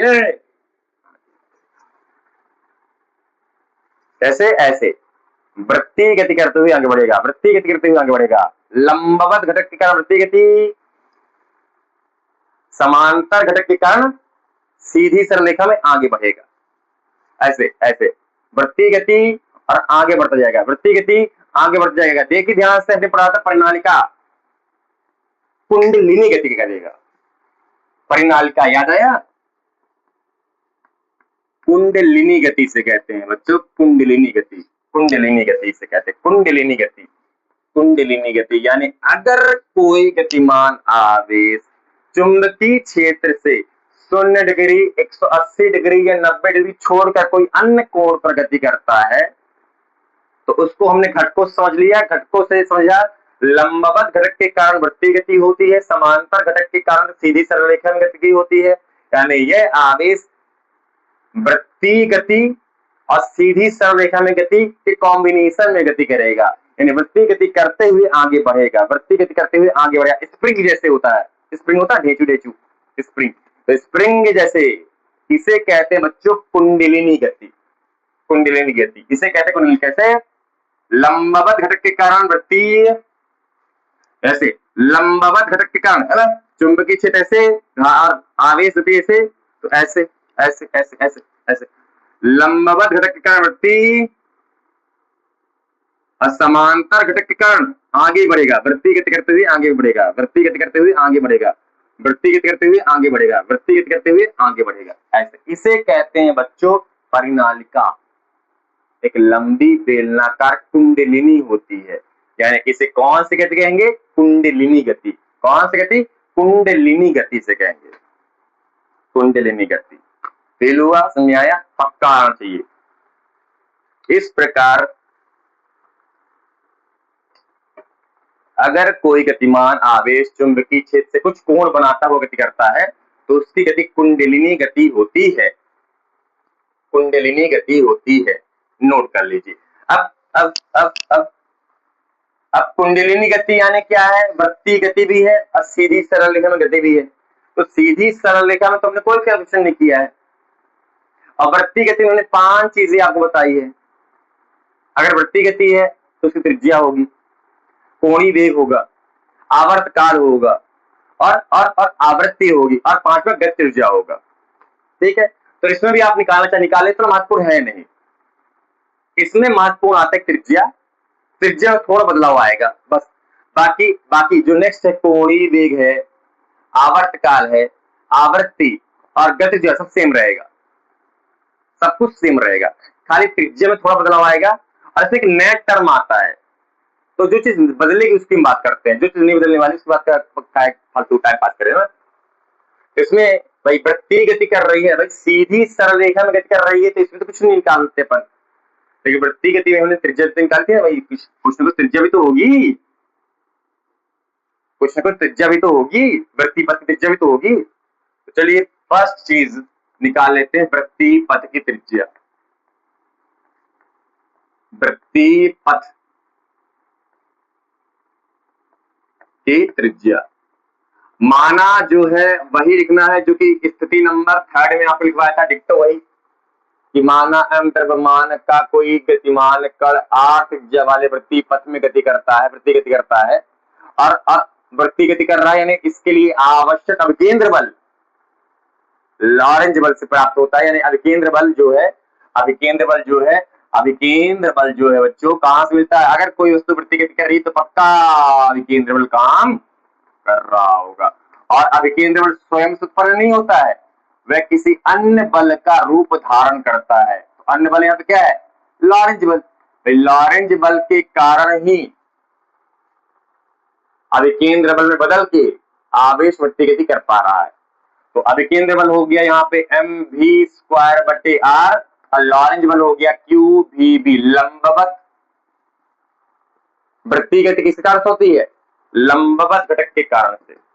ठीक है, अब देखो ध्यान से, यहाँ पे लंबवत घटक के कारण वृत्तीय गति हो रही है, तो लंबवत घटक का वेग कैसा? v sin थीटा है। तो यहाँ पे अब हमको v बस नहीं लेना है, यहाँ पे वृत्तीय गति की त्रिज्या निकाल रहे हैं ना, तो वृत्तीय गति हो रही है v sin थीटा, घटक की दिशा कारण से हो रही है, यानी यहाँ पे आपको लेना पड़ेगा पूरा v sin थीटा।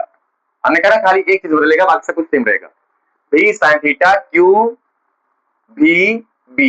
तो ये v sin थीटा कारण वृत्तीय गति हो रही है, आप त्रिज्या निकालो वृत्तीय पथ की, तो वृत्तीय पथ बन रहा है इस कारण से। भी साइन थीटा, तो यहां भी लेना पड़ेगा आपको भी साइन थीटा का स्क्वायर। तो एक भी साइन थीटा और एक भी साइन थीटा कट गया, वही चीज आर यहां पहुंचा दो, क्यू भी नीचे पहुंचा दो, तो आर बराबर ऊपर है एम भी साइन थीटा, भाई एक भी साइन थीटा कट गया, एक भी साइन थीटा रह गया, बटे आर यहां क्यू भी नीचे। ये है कुंडलिनी गति या कुंडलिनी पथ की त्रिज्या। खाली क्या बदला यहाँ पे, साइन थीटा बस और मल्टीप्लाई हो गया पिछले बार जैसे, इससे नंबर थर्ड जैसे। बाकी आप निकाल लीजिए, कोणीय वेग सेम आएगा, आवर्तकाल सेम आएगा, वही आएगा, आवृत्ति भी सेम आएगी, गतिज सेम आएगी, सब कुछ सेम आएगा, निकालने की जरूरत नहीं है। इसमें एक नया टर्म आता बच्चों, पिच, जिसे चूड़ी अंतराल भी कहते हैं, चूड़ी अंतराल भी कहते हैं।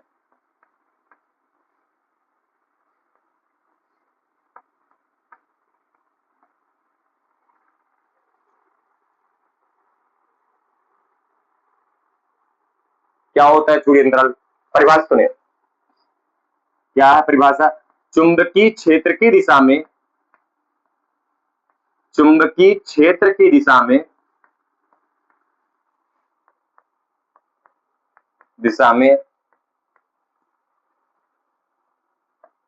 वृत्तीय कुंडलिनी पथ पर चुंबकीय क्षेत्र दिशा में गति कर रहे,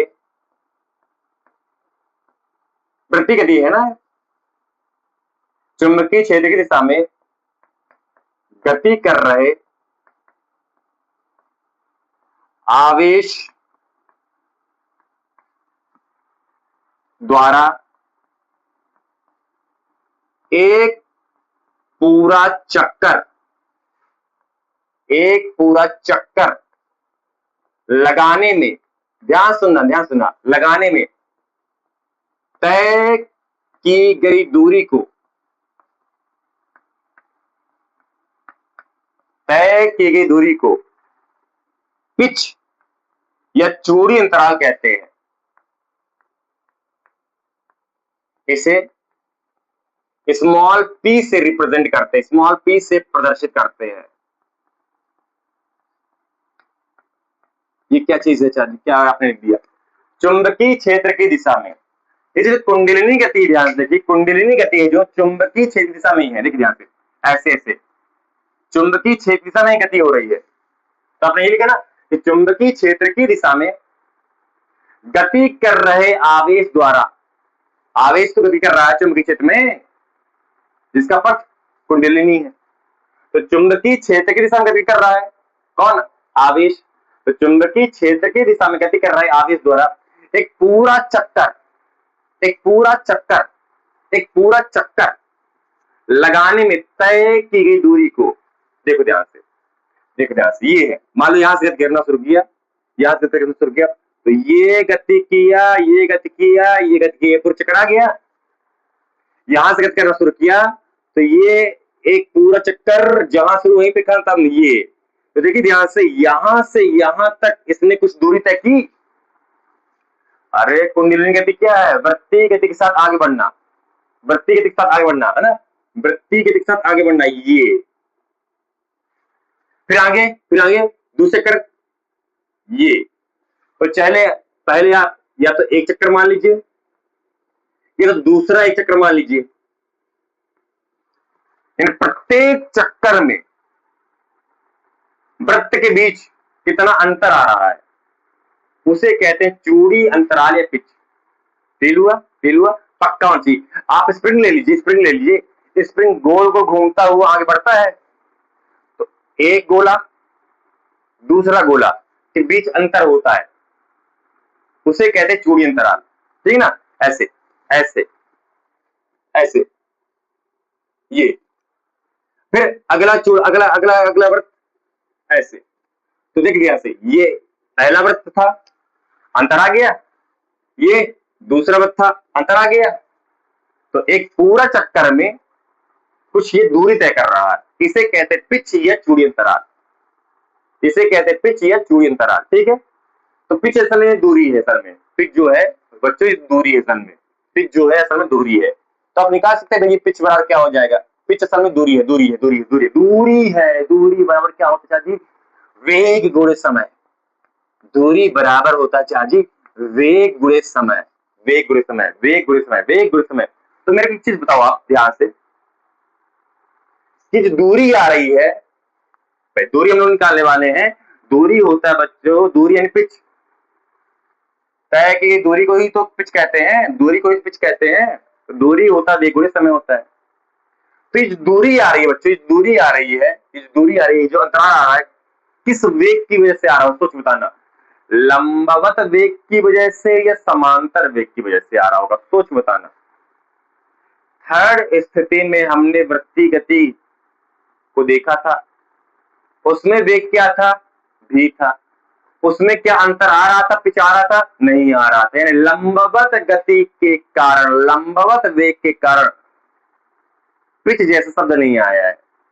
पिच जैसा शब्द कहां पे आ रहा है, भी कॉस थीटा, भाई आगे खिसक रहा, भी कॉस थीटा कारण आगे जा रहा है, भी कॉस थीटा वेग घटक के कारण ना, वेग का भी कॉस थीटा वाले घटक के कारण, समांतर घटक के कारण ना चूड़ी आगे बढ़ रही है, वृत्तीय गति आगे बढ़ रही है, कुंडलिनी गति बन रही है, भी कॉस थीटा की वजह से। यानी यहाँ पे जो पिच यानी दूरी तय हो रही है, वह भी कॉस थीटा वाले घटक के कारण आ रहा है, कारण आ रहा है, कारण।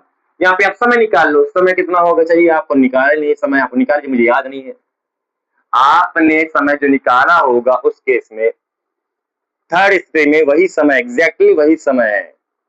क्या निकाला था, 2 पाई एम बटे क्यू बी, क्या निकाला था, 2 पाई एम बटे क्यू बी। आपने थर्ड नंबर केस में जितना समय निकाला है एग्जैक्टली वही समय है, 2 पाई एम बटे क्यू बी। अगर आप इस केस में भी निकालेंगे तो इतना ही समय आएगा, आवर्तकाल।